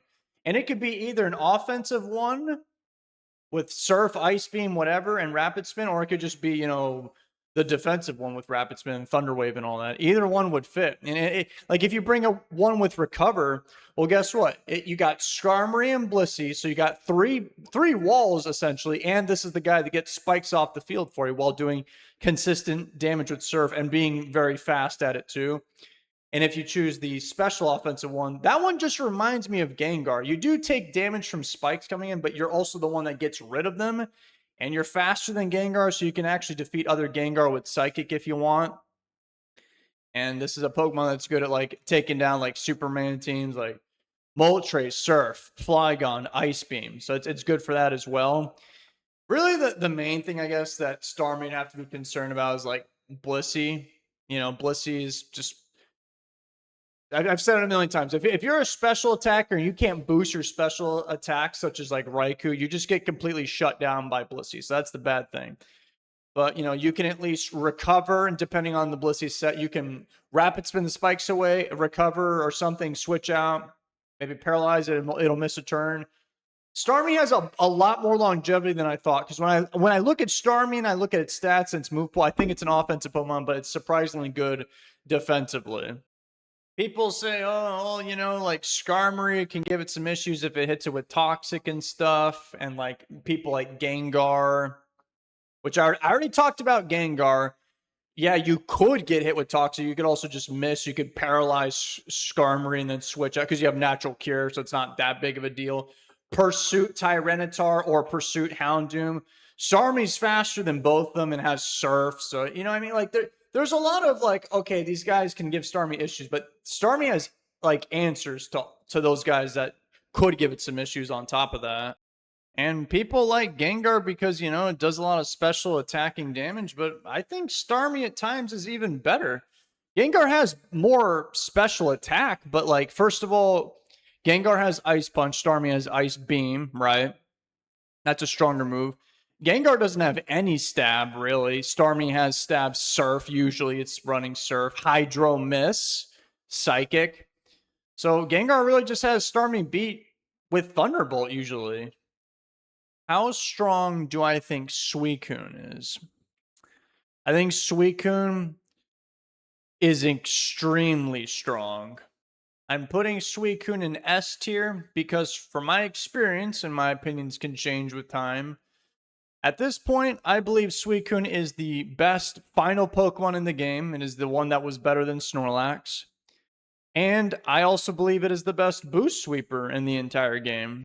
It doesn't quite come running out the gate swinging like Snorlax does. Snorlax does much more upfront damage.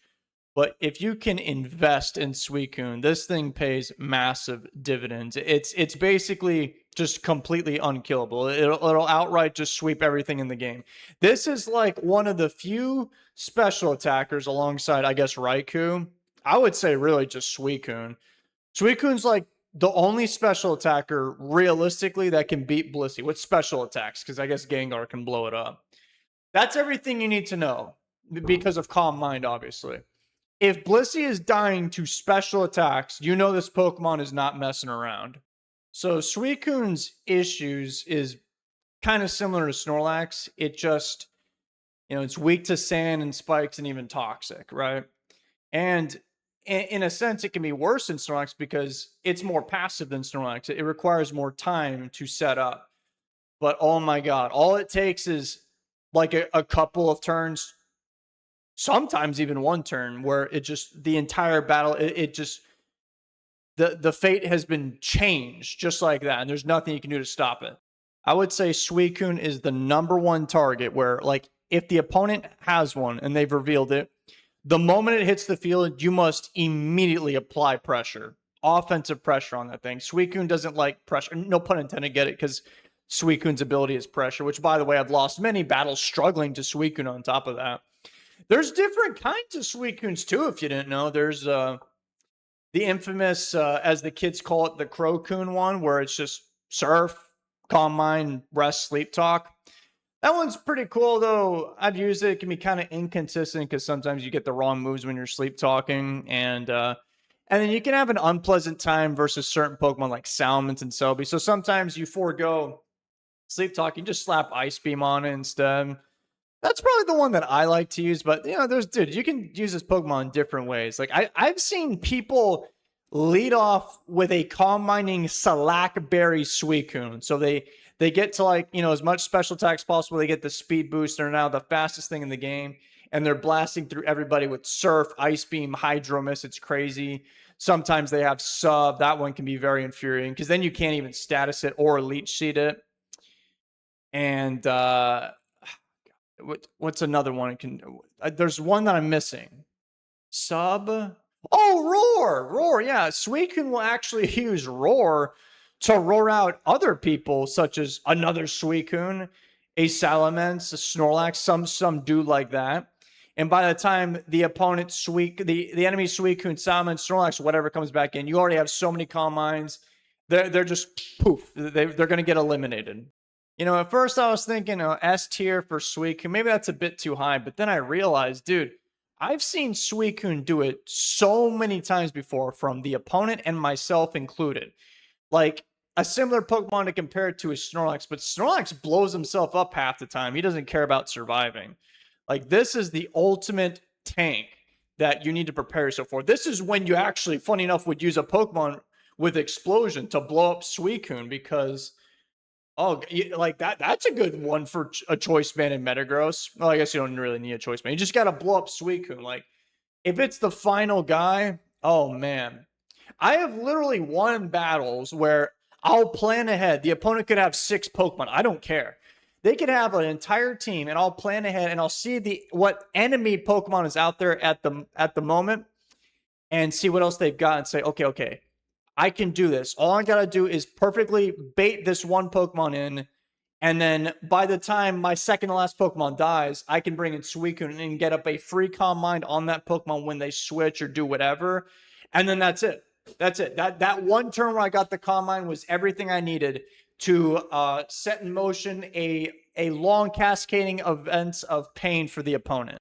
A lesson to you: if they're just running and switching between like 5 Pokemon, they're just keeping one a secret, I would assume the worst. It doesn't guarantee it's a Suicune, but I assume it's a Suicune, because I'll see the enemy team and I'm like, oh, Suicune doesn't really fit on. That wouldn't really make sense. And then the moment it hits the field, it's already too late. It's the last Pokemon. It gets up that one Calm Mind, and sometimes that is all that it really needs. It's sometimes too late. Remember when I was talking about Snorlax and I mentioned the cream cheese loser team? If you're not aware, I was battling some guy like at the top of the ladder, and I had Snorlax, and the other guy was Suicune, and that's just what I did. I had a Magneton and Dugtrio eliminate Skarmory and Tyranitar, clear the weather, and then boom. Now Snorlax, and I would say especially Suicune, it's like the best Pokemon in the entire game. So that's how I beat that guy, and that's why, dude, that guy was so mad. Like, Suicune crushed their dreams. I did not allow that dude to become #1 on the ladder that day. And you know, I actually just rewatched it just to make sure I'm not going crazy. You know what the last Pokemon they saw before they forfeited was? It was Suicune. And I keep talking about particularly endgame Suicune, but dude, people like to lead with Suicune. It's a good bulky water type. It has base 100 HP and then 115 defense and special defense. You're only weak to grass and electric. Grass. What's Hidden Power Grass going to do to Suicune? Not that much. I learned that from millions of Hidden Power Grasses from my Charizard. It's not that big of a deal, especially when it Calm Minds. Oh my god. So people will lead with Suicune, dude. They'll go for Calm Mind and then go for some Hydro Pumps. It's a lot of pain and agony. That's how, yeah. And that's the cream cheese loser team right there. And one more thing about Suicune before we move on is I've actually seen Suicune using Rain Dance itself, which kind of makes sense. I think Sand is more problematic to Suicune than Spikes. You can have 3 layers. I don't really care. Suicune, 3 layers of Spikes is 25 damage. That is the equivalent of about 4 turns of Sand. Suicune is trying to stay on the field for much longer than 4 turns. So you are more concerned about Sand, right? So that's why sometimes it'll run Rain Dance. Maybe you won't be able to get the Calm Minds up, but, you know, now you have rain-boosted Surfs and Hydro Pumps, so that's another thing. It can clear the weather itself if it wants to. Moral of the story is you need to be prepared for a Suicune. You don't want to be a victim. Yes. The next Pokemon we're going to be talking about is everyone's favorite, Swampy. Swampy shall go... Indeed, no, I would say the tippity top of A tier. Swampy gets punched in his mudfish gills a lot, and it also does a lot of things and fits on, I swear, like every single team known to man. Some even say that Swampert is actually the best physical wall, not Skarmory, because, you know, the most annoying physical attackers are like Tyranitar, Aerodactyl, flinching you to death and stuff like that. You know, perhaps Metagross. And Swampert dispatches of those problems pretty easily. I think another thing for Swampert's success is, in my opinion, it's close between a few types, but I think Swampert is the best typing Pokemon in the entire game, water ground. That in Gen 3 OU, I believe that is the most appropriate thing to have. You are only weak to grass. And Swampert is so important, and you know that's like its Achilles heel, that because of that, hidden power grass is the best hidden power in the entire game. It's kind of like why Magneton is employed to begin with. It's because Skarmory is so good. So because of Swampert is so good, I don't think I've ever seen a Pokemon not using Hidden Power Grass. I'm sure I'll run into a Registeel using Hidden Power Grass in a few battles. Like everyone uses Hidden Power Grass. I've seen it with everything. Swampert has quite a bit of set versatility. I've seen some just bulky defensive ones. I've seen ones that are like Toxic Refresh and they just spam Surf. I've seen, you know, offensive ones with Hydro Mist, Earthquake, Ice Beam. I've seen sub Slack ones. That one's pretty good too, where you sub down, you get your little Slackberry. Now you have Torrent boosted Hydro Pumps as well as Endeavor to at least take something down to very low health before you go down. I think. Oh yeah, you could even like Calm Mind Baton Pass in a Swampert. I suppose even Swords Dance, you can give that to Swampert. I've seen Choice Banded Swamperts before. I've seen Swamperts running Hidden Power Grass to beat other Swamperts. I've seen, I think probably my favorite one that I've used, and I've used like every Swampert as well, even the Hidden Power Grass one. I think I like the Curse one because, like I just said earlier, like Swampert is only weak to grass. So if you get just simply one curse up, it does actually feel like a real physical wall, and then you just rest it off, and then you're basically invincible. No physical attack can really take you down, so that's pretty nice. And the water ground thing, another good thing about that is you're immune to sand, and you're immune to electric attacks. Some people, they'll use like Quagsire so they're immune to electric and have a water immunity, and so they can stop Suicune, you know.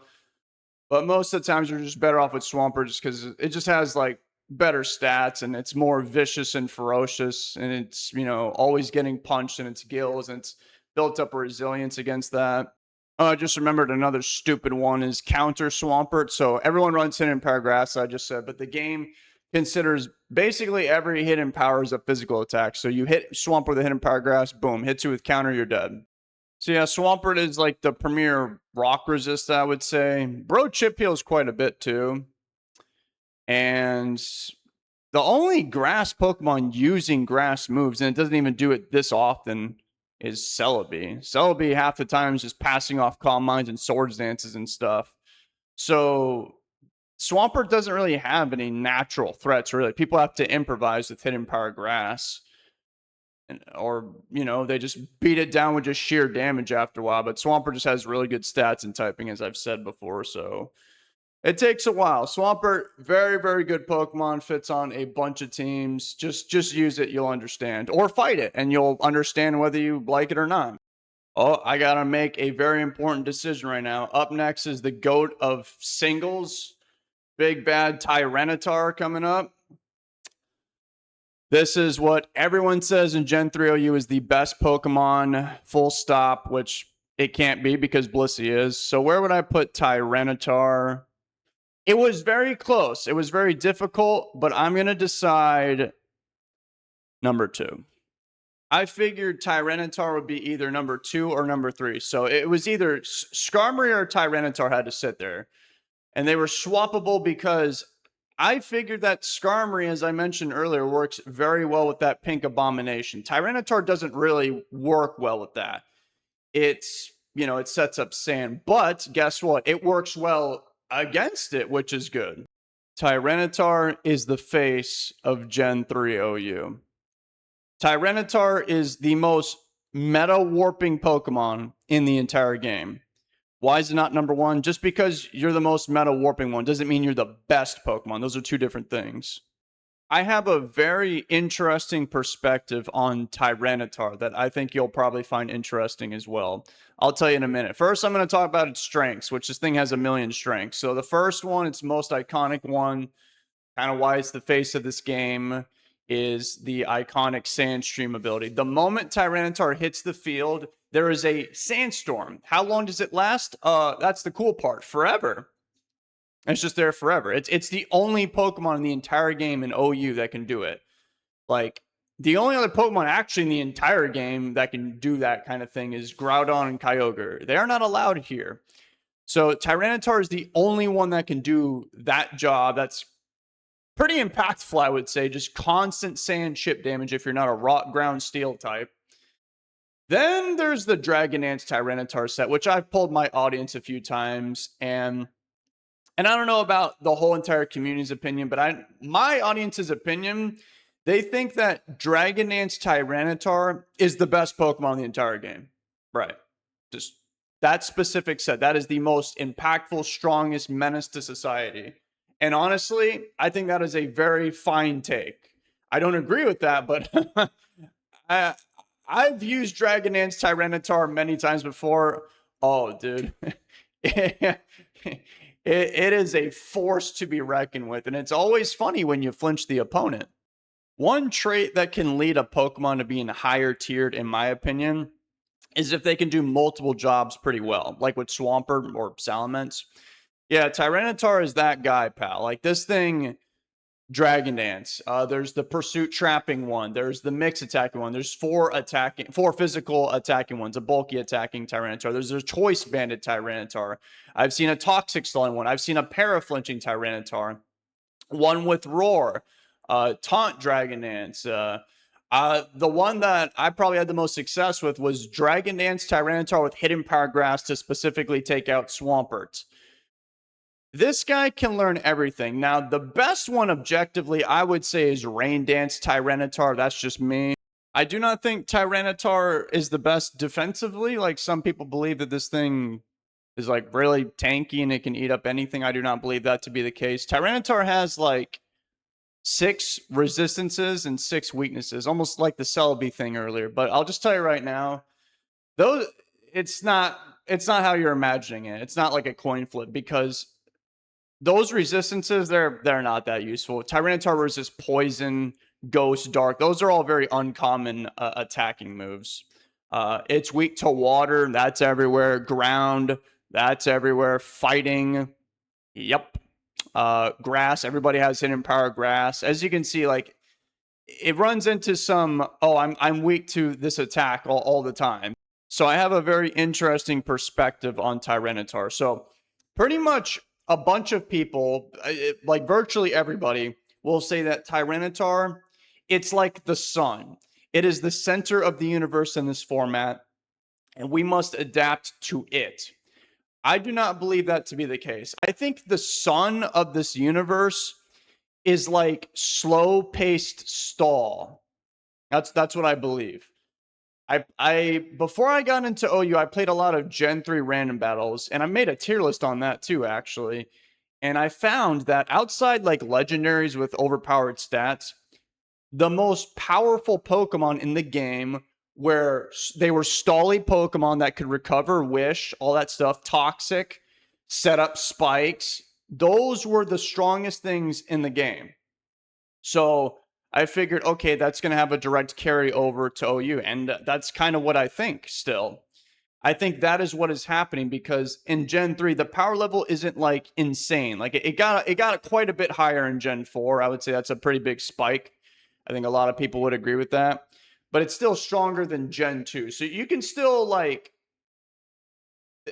offense is still useful. But like right now, as we speak, offense, balance, and stall is, like, they are in harmony right now. And I think that is because of Tyranitar. If Tyranitar didn't exist, I think stall would be very strong. So my point is, to summarize, my perspective is that Tyranitar isn't the center. Tyranitar is the hero from the darkness to save the day. It is the ultimate counter meta Pokemon, actually. We are not revolving around Tyranitar. We are revolving around the likes of Blissey, Skarmory, Suicune to be even stronger, like Snorlax. Like imagine if there was no sand. If there was no sand, if we were to take out a single Pokemon from the game, I think for better or worse, the one that would change the game the most, it would be Tyranitar, because then I think Stall would be just too much, and perhaps people would not like that. So I've never heard anyone have that perspective before. Of course, everyone's going to say, "Oh no, that's what we're saying." It cuts the the chip healing down. It slows them down. I'm saying that in a vacuum, like if you stripped all these Pokemon of their abilities, the strongest ones would be Stall. So that's the natural order of things. That is the natural meta of just Generation 3, like how it is in random battles.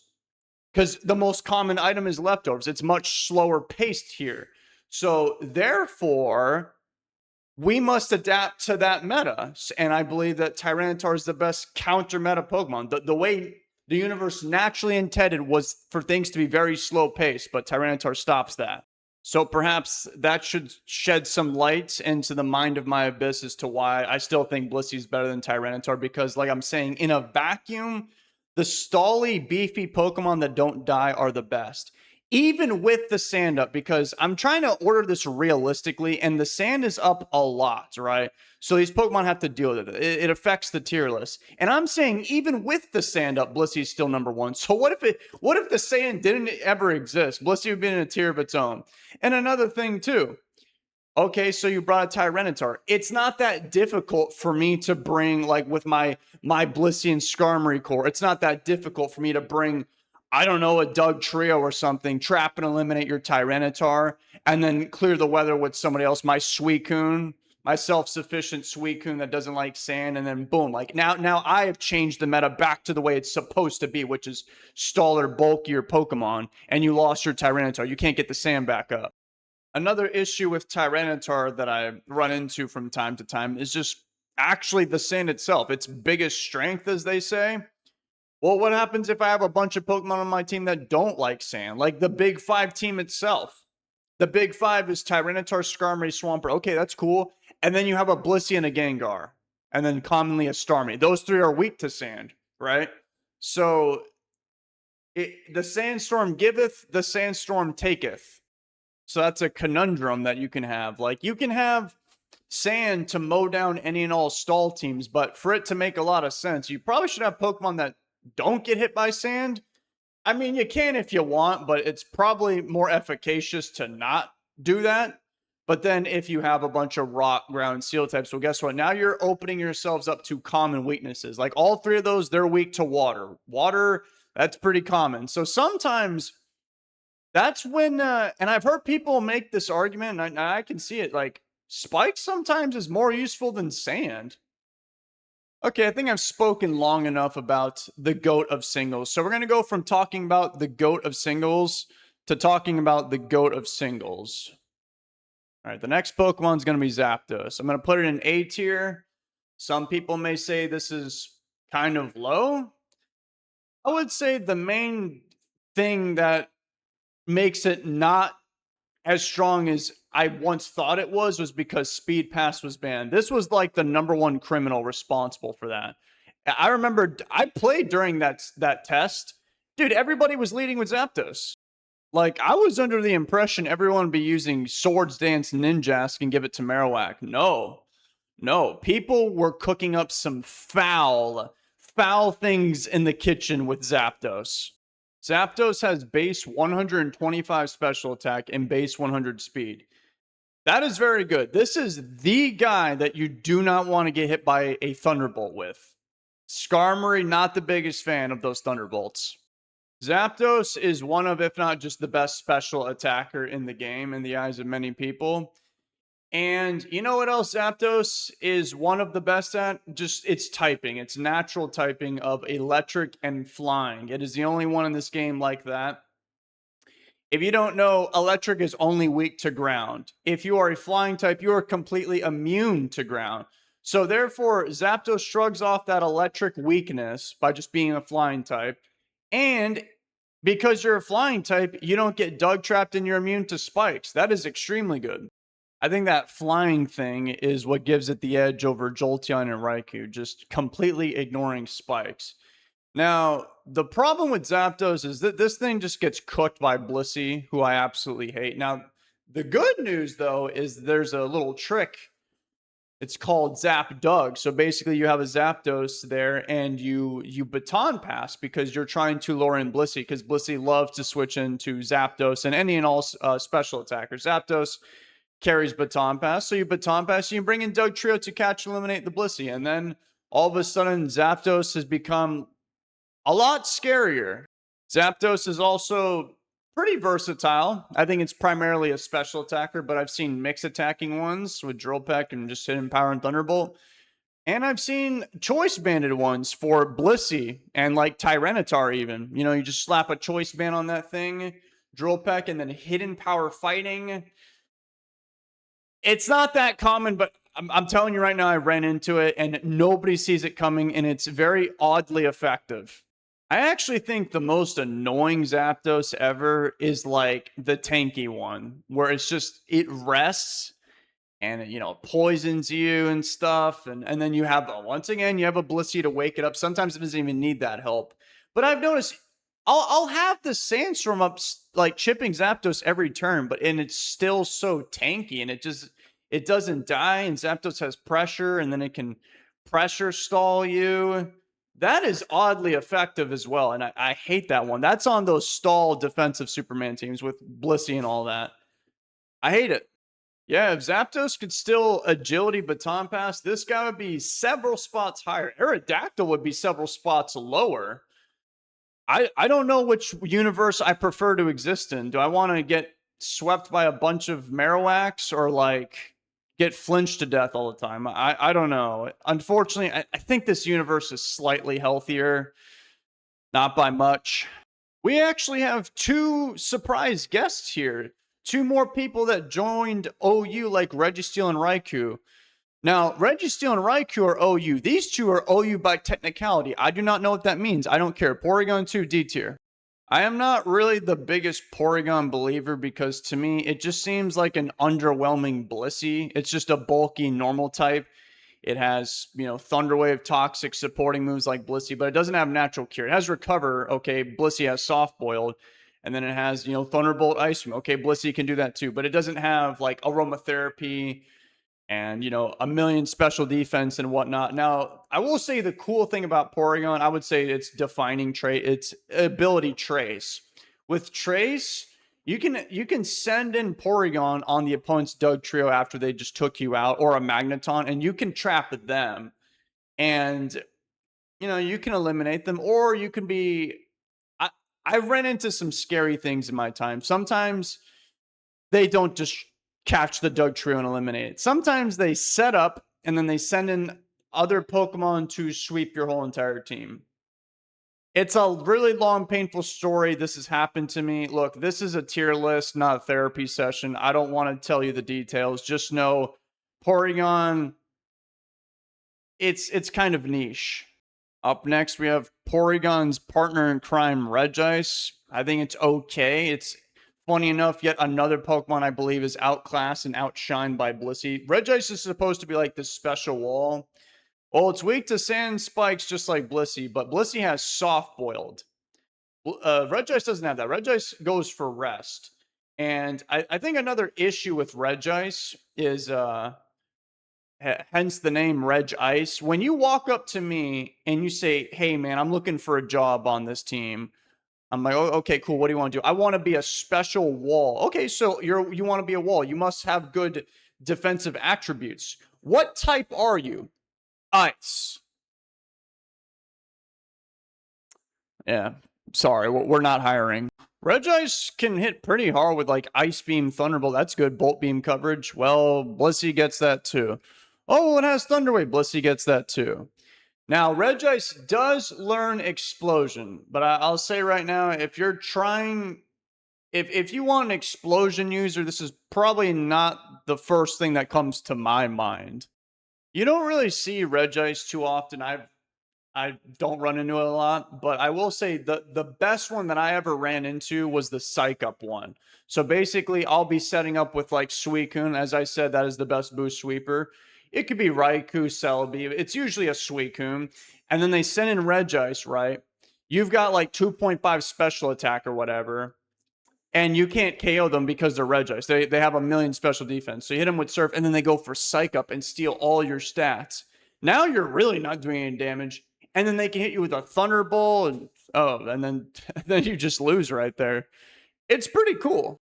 It's an alternative special wall guy compared to Blissey, but it's kind of niche. So I would say in most situations, if you're looking to just eat up special attacks, just go with Blissey. So I have now officially ranked every single OU Pokemon in Gen 3. So we still got some UUBL guys to go through. There's a lot of them. So I'm going to try and keep this as short as possible and talk about who I find to be the most relevant / threatening ones. So the first two that I just saw right there that came to my mind is Kingdra and Ludicolo. Moving forward, these are all very, very loosely ordered. These guys are pretty good in UUBL because they're some of the top mons in UUBL because, well, as I talked about earlier with Tyranitar and Sand, these guys are weather clears and they actually benefit from their own rain. They both have Swift Swim, so pretty straightforward. You can have leftovers, Cringe Leech Seed, whatever with Ludicolo if you want. Swift Swim, Kingdra, that one's a lot more straightforward. You can sub down, use a Pataya Bear, you can sweep enemy teams. Oh yeah, Ludicolo gets Rain Dish as well. So you can have Leech Seed, Rain Dish, Giga Drain, Cringe Protect. So you can be like this unstoppable fortress. That's pretty cool. Oh, Hariyama's pretty good. Definitely one of the better BL Pokemon. This guy, his thing is that he's very tanky, right? He has a pretty high base attack and sponge attacks. But the really good thing about Hariyama, if you didn't know, is it's one of the few Pokemon in the game that get knockoff. Knockoff is extremely good. It's one of the best moves in the game, even before it got insanely broken in Gen 6. Because as I talked earlier about stall and, how Gen 3 is kind of slower paced, the fact that you can just click knockoff and completely delete somebody's leftovers, that is huge. That is massive, especially when you're up against the likes of Blissey, Skarmory, whatever. Plus, you have Stab fighting to one-shot Blissey or Tyranitar if you cross that bridge. But people, they like to just start with Hariyama, which makes sense because Hariyama can just live whatever, and you just go for knockoff and just knock something off. It's kind of usually that's how the story ends, but if you can knock off like 2 Pokemon or like 3, to me that is a huge W. Even 1 is all right. You're going to get at least 1 off, right? Smeargle is a pretty good Pokemon. It might actually be the cheesiest Pokemon in the entire game because it'll just do stupid things like it carries Spore like Breloom. It's a little bit faster, and then it can set up spikes. Smeargle gets every move in the game if you didn't know. So probably the most annoying one I've seen lately is it'll like put you to sleep, belly drum, and then give it to Aerodactyl, which is another reason why I hate Aerodactyl. But yeah, this is one of the culprits. But I've seen this thing knock off, Leech Seed, Will-O-Wisp, do all kinds of supporting moves. It's a team player Pokemon, but yeah, it is the biggest cheese lord running around here. Vaporeon's a good one. That one I also typically see in the lead slot. And it has water absorb too, so it can be an answer for Suicune. You can roar down, it can't do anything to you, and it can substitute and wish support. So that's usually what it does. Sub, wish, protect, surf, perhaps Hydro Miss. It does hit surprisingly hard. Roar sometimes, toxic. It's pretty good. Oh, Regirock. Oh, silly me. Here's an interesting opinion. I think Regirock is better than Regice. I don't have to take damage from sand. And it's not a fantastic one, but you can curse up with Regirock, and that guy just has straight up a million defense. If they have nothing but physical attackers, they will not get through Regirock. Plus, explosion from this guy, it's far more powerful than Regice. It's going to kill everything. It gets like super power, Earthquake, Rock Slide, Thunderwave. So you can Thunderwave somebody and Rock Slide them. And Regirock got pretty good base attack, so you can paraflinch people with Regirock as well. I like Regirock. I think I was kind of surprised that when I heard that the Regis were coming, Registeel and Regice made the cut, but not Regirock. Huh. Yep, Jinx. That one's also a pretty good one. That one, usually, very, very commonly, if they have one, it'll be in the lead slot. I actually tried this out one time. And yeah, if things go right, it's pretty strong. I just, the main thing I don't like about it is I just don't like relying on Willow Miss. Yeah, Willow. Oh my God. Lovely Miss. Lovely Kiss. Yep. But yeah, I mean, it is a decently fast lead Pokemon. I can get up to 317 speed. So, pretty nimble. And then Calm Mind with like Ice Beam and Psychic. That thing hits very hard. I've actually beaten somebody before with just my lead Jinx, just because I set up quickly enough. And Jinx has like some of the worst physical defense I've ever seen in my entire life. But especially speaking, if it gets up enough Calm Mind, it's almost like your Suicune, but faster with Ice and Psychic coverage offensively, which is pretty good.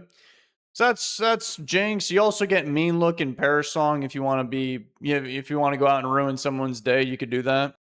Donphan. I actually have used Donphan a bit before, as some of you may have already known. You just have Earthquake, Hidden Power Rock, because you're not fast enough to be flinching anybody with Rock Slide. Let's just be honest. And then you can have Rapid Spin. Well, if you have a Donphan, you're gonna have Rapid Spin. Rest. I've seen these things sometimes carry Roar. So these guys, the Donphans, they're actually extremely good answers to Tyranitar and Aerodactyl. It's to me, it's like a grounded alternative to Claydol. That's the problem. Donphan steps on spikes. Claydol avoids them. But if it wasn't for that one spike issue, I think I actually like Donphan more than Claydol, despite Claydol being able to, use special attacks and blow people up. I find Donphan to be very resilient. Like if you just have certain Pokemon that just can't get through it, Donphan basically walls you. And like I said, it can have rest. And I've seen this thing on teams with Blissey. If you see Pokemon running around with rest and they're very bulky, you can expect to see a Blissey with them. And this is one of those Pokemon that I have found. Donphan, pretty good rapid spinner, not a spin blocker. Speaking of spin blocker, this is actually another guy. This was on the Donphan team as well. This guy, I think this actually, yeah, now that I'm thinking about it, Dusclops is actually the best spin blocker. Like Gengar is the most relevant one. People think that it's the best one. It's just because you see it all the time. Because Gengar, in most situations is more useful than Dusclops. Dusclops a bit more limited to like stall and stuff. But if you're trying to block rapid spin in certain attacks, you should probably be a bulky ghost Pokemon. This is kind of the guy for the job, and it has pressure as well. It gets Will and Miss, so you can miss those as well. Nightshade for fixed damage. Rest. Once again, rest. You already know this is going. It's going to be with a Blissey. Sometimes it can wake up naturally. This guy gets Mean Look, and oh man, I've had my day ruined before by a Dusclops that just trapped me. Pain Split, Destiny Bond, Torment. Dusclops, it's going to make you mad. Oh, here's a Pokemon that you really never see. One of the least seen UUBL Pokemon, and I think it's one of the strongest ones. It's Chansey. I know, it's goofy, but that's how strong I think Blissey is. The unevolved version of Chansey could pass for an OU. What am I saying? The unevolved version of Blissey could pass for an OU Pokemon is what I'm saying. I think this is the case. I think Chansey is actually the second best special wall because it can heal up itself, unlike people like. Okay, it can reliably heal itself with Softwood, unlike people like Snorlax and Regice that have to depend on rest.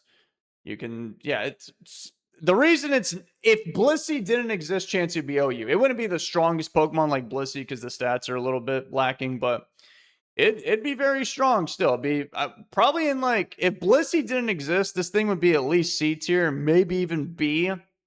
That's how strong these guys are. So why would you ever use a Chansey? The answer is simple. If you already have a Blissey, oh, you like Blissey so much, let's do it again. Why did you build a second Krusty Krab next to the original? Money. Articuno will pretty much only be featured on one team I've ever ran into, which is a defensive stall Superman team. But I'll tell you, if you do run into it, it's very annoying. It's always the one using Heal Bell, and it's like I've just learned from Pain and Agony that it's best friends with Flygon because you know what's super effective against Articuno. You know, it's 4 times weak to rock. So you go for Rock Slide. Oh, they send in their other, you know, levitating slash flying Pokemon, which is Flygon.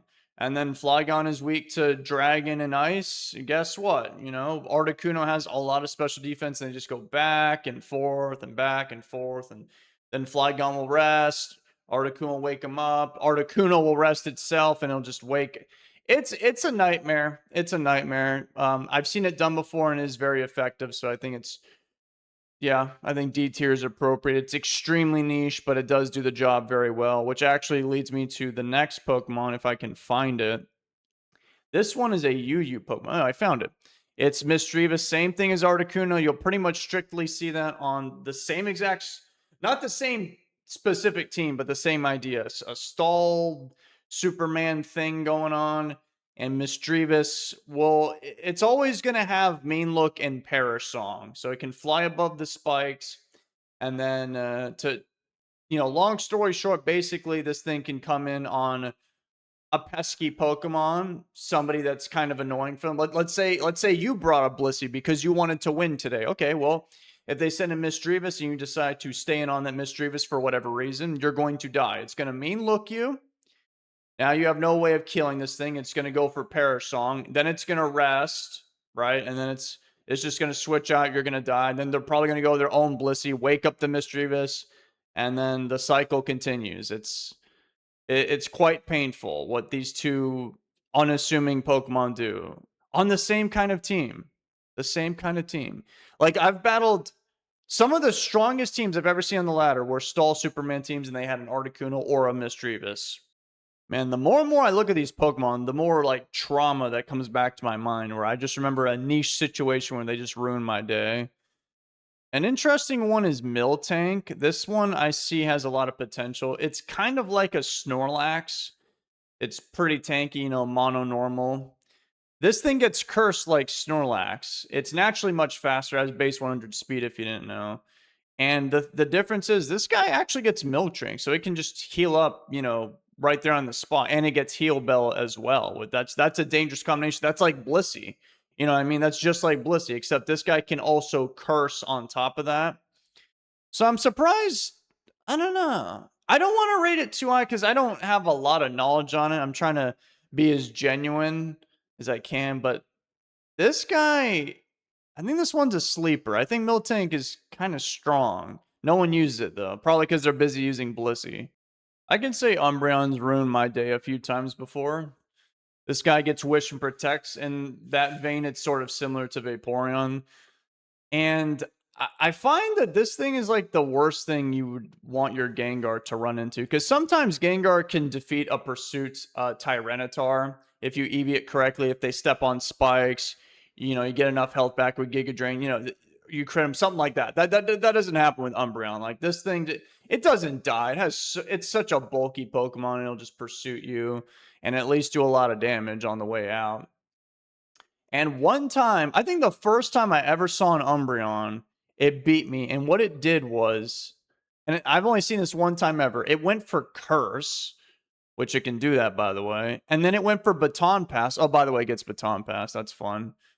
And it gave it to an Aerodactyl with a White Herb. So Aerodactyl came in, you know, and then it lost the speed drop. And then it had like 2.5 attack and 2.5 defense because why not? Yeah, speaking of Pursuit Trapping, we got Houndoom right here. You know, Fire Dark type. That's very good offensively. This guy was doing it way before Incineroar became cool. And, you know, Flamethrower, Crunch, Pursuit, and Hidden Power Grass. It's pretty straightforward. This guy, of all like the Pursuit Trappers, this guy is the one that like does consistently the most special attack damage, I find. It kind of lacks though because it's just barely slower than 100 base speed, which I think is kind of annoying. But it does have 110 attack, which is pretty high. I meant 110 special attack, by the way. And now we have Executor. I think Executor is like the only Pokemon that I have seen that actually runs Sunny Day, right? So if you, for whatever reason, prefer that over Rain, which I think Rain is better, well, there you go. This is your guy, because this is like the only Pokemon that can really take advantage of it for itself because of the chlorophyll. After the chlorophyll, you're the fastest thing in the game. If you are modest max special attack after the chlorophyll, you're still outrunning Aerodactyl. So you can have like 383 special attack and you stab solar beams. This guy has like base 125 special attack, if you didn't know. Psychic, hidden power fire boosted by the sun to take out these pesky steel types. It's pretty good. It even gets explosion in case that's, you know, because you know Blissy's going to come ruin your day, so you can just blow them up. And it has sleep powder as well to immobilize the opponent. So I do find that to be pretty good. It's just not really, there's not really specific Pokemon that really work with the sun other than like some fire types. I don't know, Charizard or whatever. Rain is just usually better in most situations because there's a million water types out there. Steelix, if you didn't know, actually forms a pretty good core with Gyarados. I'm sure a lot of people didn't even know that because, you know, Gyarados is weak to rock, right? Steelix resists that. He's taken almost no damage from that. Gyarados, 4 times weak to electric. Steelix is literally taken no damage from that. And then Steelix is weak to ground. Gyarados takes nothing from that. Weak to fire. Gyarados taking nothing from that. And fighting, Gyarados taking nothing from that after the Intimidate. So they actually work very well together. So that is a good time. Oh, and then like sand, you know, Gyarados weak to sand. Steelix is not. Steelix weak to spikes. Gyarados is not. So that is something to consider. If you want to use Steelix, it's very good friends with Gyarados. I mean, I've got to admit, I've been ruined by quite a few Blazikens before on my channel. Like, this is like my kryptonite. It's the original firefighting type. This was before Speed Boost, you know, Uber, Mega Blaziken, Flare Blitz, you know, Close Combat, like all these crazy things. This was before that, and I was still getting destroyed. I do think Alakazam is pretty good. Alakazam is very fast. It's the same speed as Doug Trio, and it can get Calm Mind and just be a strong special attacker, you know, by itself. But it also gets oddly specifically good moves, which is Encore and Knockoff. Like, there's no one else that does that. Okay, my bad. Kadabra does get Encore Knockoff. E tier. Fun facts for you, there are no Pokemon in OU that can learn Encore or Knockoff. So, very powerful moves. Alakazam gets both of them. You know who does get just Knockoff, though? Like Hariyama and Alakazam? Armaldo. This guy is good because it gets Knockoff, but unlike the other two, it is immune to the sand, obviously. And this thing, it can wall Snorlax. This thing can go for Harden. And, you know, Snorlax can curse up all it wants, but it doesn't matter because Armaldo has a million, you know, physical defense and it resists its attacks and stuff. And then it just goes for Seismic Toss. It can also learn Rapid Spin and just hit pretty hard, normally with Rock Slide or whatever, an Empowered Bug. I ran into a player one time using a Rhydon, and it was kind of inconveniencing me, but I don't think Rhydon's that strong. It's just very slow, and it's 4 times weak to water. And like I said, everyone knows Hidden Power Grass. And the way they were doing is it was a para-flinching team, so they just had other Pokemon paralyzed, and then they'd send in Rhydon, go for a Swords Dance, and then try to just take out everyone with Rock Slide. Yeah, it does hit very hard though, but it's just slow and very, very exploitable weaknesses. You know what's funny? The fact that Dragonite is actually stronger than a lot of these Pokemon above it, but I'm going to rank it in E tier because it's like, oh, that Salamence guy. It's just pretty much almost a complete strict upgrade. I mean, you get Heal Bell with Dragonite. That's kind of the main difference between the two. And I have battled somebody that used a Dragonite doing that, and it was good, but like in so many situations, Salamence is better. Just hits harder. Oh, even the ability. Dragonite stuck with Inner Focus. Oh, don't worry. I'm not going to flinch to your Rock Slide. I'm just going to only take super effective damage. Whereas with Salamence, you know what I mean, as Intimidate. You could hit that guy with Rock Slide, even though Dragonite's a little tankier, you know, with the Intimidate, you know. You get what I'm saying, right? It's just unfortunate for Dragonite. Oh, yes, slacking. Slacking, I'll put it in D tier. I've heard of people saying slacking to OU. I am definitely not one of those people. I think it is very strong. You know, you slap a Magneton on team with this guy, eliminate Skarmory, and then this guy like one-shots everybody with the choice band, of course. And it's got base 100 speed, so it's pretty fast. It's just that to me, it gets kind of cheesed by literally any Pokemon in the game that has Protect. Like if you see Slacking on the other side of the field and you have Protect, that's it. You have defeated Slacking. It's that simple. And a lot of Pokemon use Protect because a lot of Pokemon rely on like toxic, cringe stalling shenanigans. So if you are simply a Pokemon with Protect, you have automatically beat Slacking. And then it has to loaf around and be on the back foot sometimes. It can be kind of awkward. So I can recognize this guy is it can be a force to be reckoned with, but a little too inconsistent for me. So I'm not really an OU believer. I think UUBL's fine where it is right now. I don't think Typhlosion is very good. I think Blaziken's the stronger one in BL. Blaziken might be a little bit slower, but Blaziken's a very, very strong mixed attacker. It's just that it's slow and it's weak to common things like ground and water. But guess what? Typhlosion is too. But it's mainly just like a special attacker, right? It's just mono fire. And I find it to be kind of unremarkable. It's nothing really special that makes it stand out from the crowd other than it just does a good amount of damage. I think Espeon is slightly slept on. This is actually, according to the usage stats, one of the least used Pokemon, like in all of OU. And it is a Pokemon that has Calm Mind and Baton Pass. So it's like Celebi, but it has a bit more special attack than Celebi, and it's faster than Celebi too, which I think has decent merit. Like I was talking about Alakazam earlier, it can use Calm Mind for itself. Well, so can Espeon, as a pretty strong Psychic, hidden power fire, whatever you want to run on it. But it also gets Baton Pass. It's just like, yeah, nobody uses Espeon. It is truly like one of the least used Pokemon ever. But I do think it is pretty strong.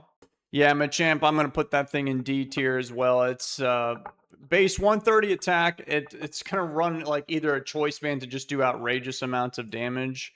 Or I've seen like rest talking ones because it has guts as well. I've seen like bulk up and rest as well. And then just like fighting and ghost coverage. That guy can get out of hand sometimes. It's usually, shows up in the beginning. It's kind of like a Medicham. It's a slower, bulkier moving target and just beats people down with cross chop. Yeah, if those choice band and cross chops connect, it does a lot of damage, as you could imagine. I'll talk about the flying type dudes next. I think the flying ones in BL are the not so impressive BL Pokemon, which is, if you're a flying type, you're probably pretty good because you're immune to spikes. These ones are some of the least remarkable flying / levitate dudes, like Dodrio. I get it. I've seen ones that, have like flail and stuff. And Swellow, I guess, would be the closest thing to compare it to. I like Swellow more than Dodrio because Swellow is very fast. It only gets outsped by Aerodactyl and Jolteon, but that's the problem. You're still getting outsped by Aerodactyl. That is not good. But they both hit very, very hard and stuff. Slap a choice band on them if you want. Crobat as well. It's about the same as Swellow. I think I would prefer. Well, actually, wait, no. The best flying type is Dragonite. I forgot Dragonite was there. I'll put him up there. It's somewhat ordered. Crobat, it's just that. Poison offensively is just not good. It's like one of the few Pokemon that can actually run around with Sludge Bomb and it be somewhat useful, but the move itself just stinks. Well, I mean, no, the move's actually good. The typing itself stinks. Slowbro's a bulky water type. It's slow, hence the name Slowbro, and pretty good HP and defense, I would say. So you can Calm Mind and Rest Talk with that, but in my opinion, I would rather just use a Suicune at that point. So it's kind of like Dragonite versus Salamence. The Pokemon is pretty strong, but like it got its job just stolen. Like at least these guys above them, I don't think they're in a vacuum as strong as like Dragonite, but they can fulfill some kind of disgusting roles. Whereas Dragonite and Slowbro get robbed. Oh, I like Entei, but it's kind of difficult to use this thing. I've seen it from time to time. It's never really that powerful. Being a mono fire type is kind of it's sort of like Typhlosion. I think Entei's a bit better because it can calm mind. That's good, but like in practice, when you're weak to sand and spikes, and the idea is you're trying to calm mind, and you got to sit there for a while, and then you're getting hit by earthquakes, rock slides, surfs, explosions, all this crazy stuff. It's so hard for Entei to get going. Raikou can kind of, well, not kind of, it does do it better because Raikou is a bit faster. Entei, it has decent speed as base 100, but it's just not really enough. I've tried it before. Oh, then you get like dug trapped and stuff. Entei has it kind of rough. Ursaring is very strong. It's actually very similar to Machamp. They both have guts. They both have like 130 attack, 55 base speed, similar bulk. One's normal, one's fighting. They both get bulk up. They both, they both kind of do the same thing. But I think I'm going to put Machamp a tier above Ursaring because I'll put him in this crowd somewhere over here. I think Machamp is slightly more useful because, like, what if you see a Skarmory, right? The one that's going to do better against Skarmory, which is a very common switch in to, physical attacks because it's one of the best physical walls. The one that does it better is Machamp because of cross chop, obviously. Ursaring, even though it's strong, those stab normal type attacks, it's just not going to be enough for Skarmory, and then it's going to roar you out. You're going to take all this sand chip and all that, and it's not going to be fun. Yeah, Marowak, even though Speed Pass is banned, I think I've seen this guy a couple of times in the lead slot where it just goes for Earthquake, just pretty straight up, just in Swords Dance if you want to bring in Skarmory, and then it can punch you in the face or something. So it's sort of a similar role as like Machamp. You come in, or like even Metachamp, you lead off, you just hurt people, and then you're gonna die because you're not very good at basically anything else. I would say Zangoose is kind of like an Ursaring. It just traded out some attack for some speed, but it's also below the base 100 speed mark. And it's, if you haven't noticed, it's competing with a bunch of other choice banded hard hitting Pokemon like Slacking and Ursaring that are right next to it.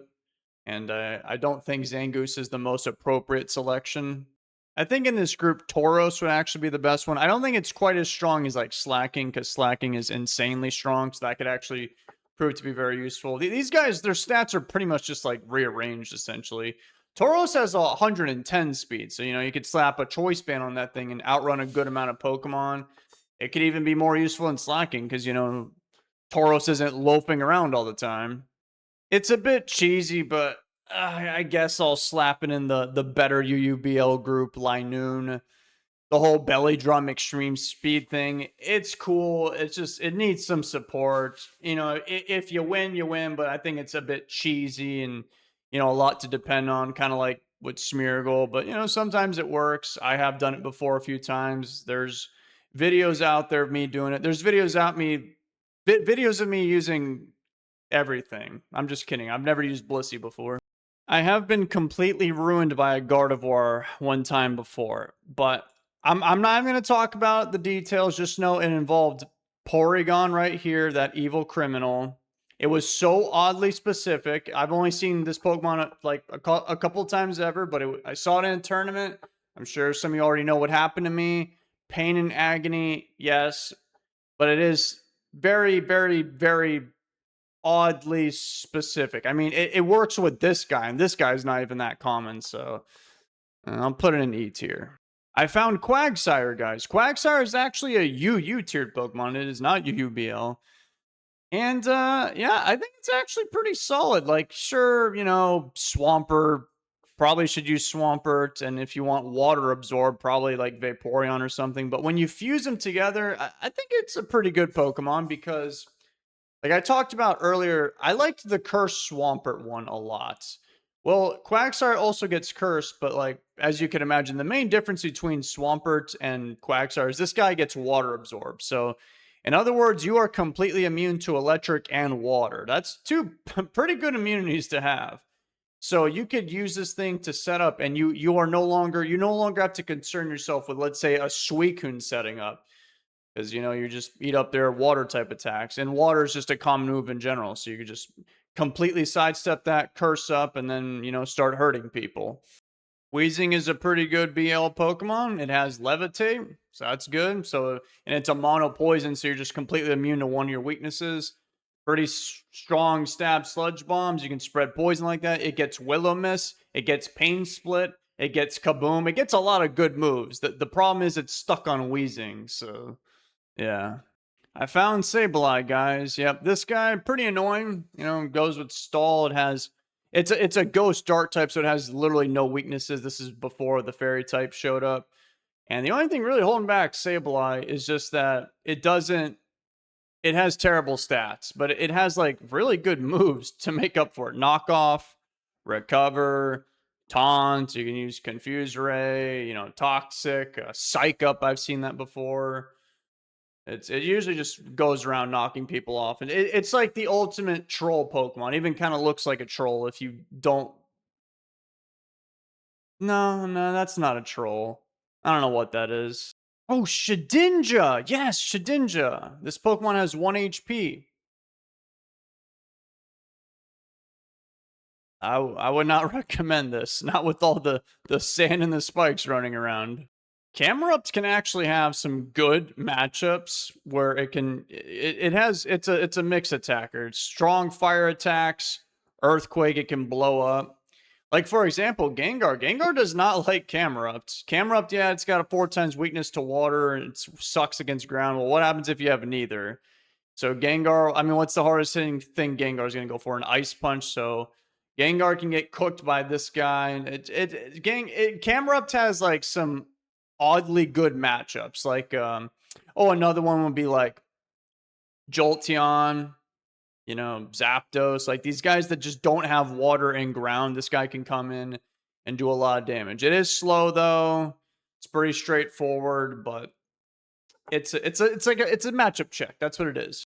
I have seen Scizor do some stuff before because it's a bug steel type. Its only weakness is to fire, and it's also the only Pokemon that I found that had agility other than Metagross that was immune to the sand. But unlike Metagross, this guy can also go for Swords Dance, and then you can have, you know, your not so powerful stab, bug, and steel type moves. That's the thing that really holds this guy back, is the moves just kind of ugh. And but I mean, you could Swords Dance, Baton Pass, or something, but usually people will try to sweep you with this thing. I don't think this is the best sweeper in the world, but I have seen it done before because a lot of sweepers out there just don't like the sand, like Heracross, for example. It'll have like a Swords Dance boost in Select Rare, but then it'll die to the sand. Scizor, that's not the case. I've got the annoying leech seeding stalling dudes next. These two get sleep powder. This guy's the bulkiest one. This guy's fast and can hit you hard as well with Leaf Blade or whatever it feels like. That's kind of what they do. They just substitute Leech Seed. It's very unenjoyable to play against.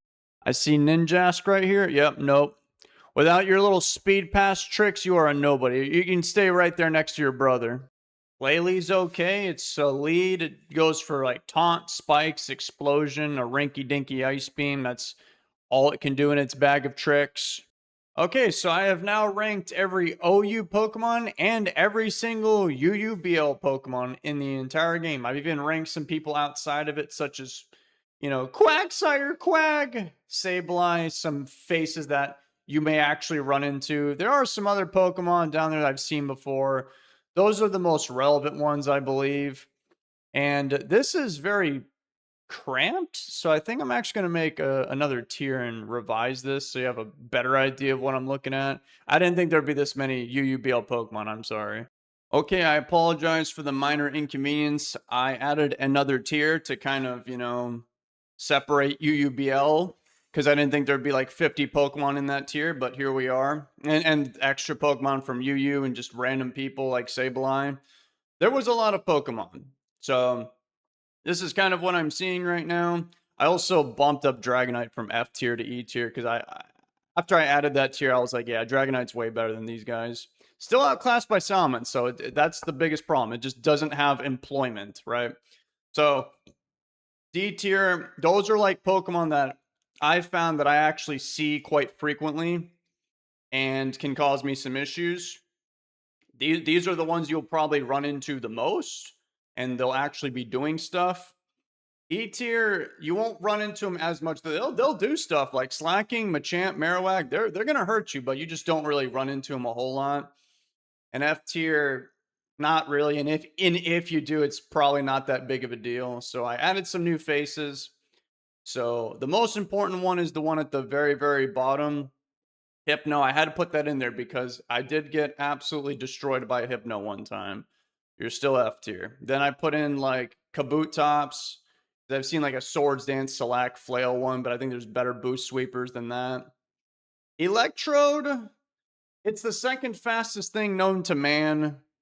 You know, Rain Dance, Thunder Lead, it blows up. It gets Light Screen, but it doesn't get Reflect. But I think Electrode is very limited. Then there's Blastoise and F tier. I just think you should just use a different rapid spinner. Like I think Donphan, in terms like if you want just rapid spinning, I think Donphan is significantly better, especially when you have that sand immunity on your side. And then some other faces I added was Bayonet. I thought Bayonet had a pretty good move pool. It has a very high physical attack, and in Gen 3, this is before the physical special split. So it has Stab, Shadow Ball, and actually it's pretty hard. It gets, so that Stab, Shadow Ball, which I swear it's like one of the few Pokemon that actually do this thing. It's the only ghost type that really does that. Other people use Shadow Ball like Slacking. But anyway, yeah, it gets Shadow Ball, Knockoff. That's a pretty good one. Destiny Bomb, Hidden Power Fighting. Sometimes it'll be walk around with a Choice Band. It gets Willow Miss. Great Dilly, you'll never really see it, but I've used it before. It can be very tanky. Basically, you just set up and destroy everybody in your path, although it's a bit difficult to do, but you could. I don't know, if you're really bored one day, you can try it out. Lapras, I have been destroyed a few times by a Lapras. That thing gets Dragon Dance, which I don't know. I don't. It's not a dragon, it's a fish, but it gets Dragon Dance, and it has Water Absorb as well. So that thing basically completely walls Suicune, who I said is literally the best boost sweeper in the game. So you send that thing on Suicune, and that's it. You just get free Dragon Dances. I saw one that had Hidden Power Fighting, which is actually, that's kind of smart because that's enough for like Suicune and like, look who's in the tippity top of this tier list. 2 Pokemon weak to fighting. So Hidden Power Fighting actually does do good with that Lapras set. And it has Heal Bell as well. That's another big thing. And it's just naturally tanky. And then Lunatone, I've only seen that one a couple of times. Probably even less than a couple. That's one of the least seen Pokemon in this whole list, but I did think it had actually pretty good potential because Lunatone is a Pokemon that can Calm Mind and Baton Pass. So it's like, Espeon and Celebi. But the thing is, Lunatone is completely immune to Sand and Spikes, and it gets Hypnosis as well. So that is something to consider. As you can imagine, I got destroyed by that one too. I've gotten destroyed by everything on this entire list. This is just how much destruction have they caused me. So yeah, this is pretty much it. This is what I think. I know literally nobody on the planet will agree with me because everyone is different. This tier list took me a while. I was planning on it being like an hour long, but I don't even have to check to know that we passed 1 hour a long time ago. I hope you guys enjoyed this. If you enjoyed it, like it, subscribe to my channel. Let me know in the comments what other tier lists you want to see me do or whatever you want to see me do. And above all else, thank you for watching. Thank you for clicking on this and watching it. And I will see you guys later. Take care. Fish.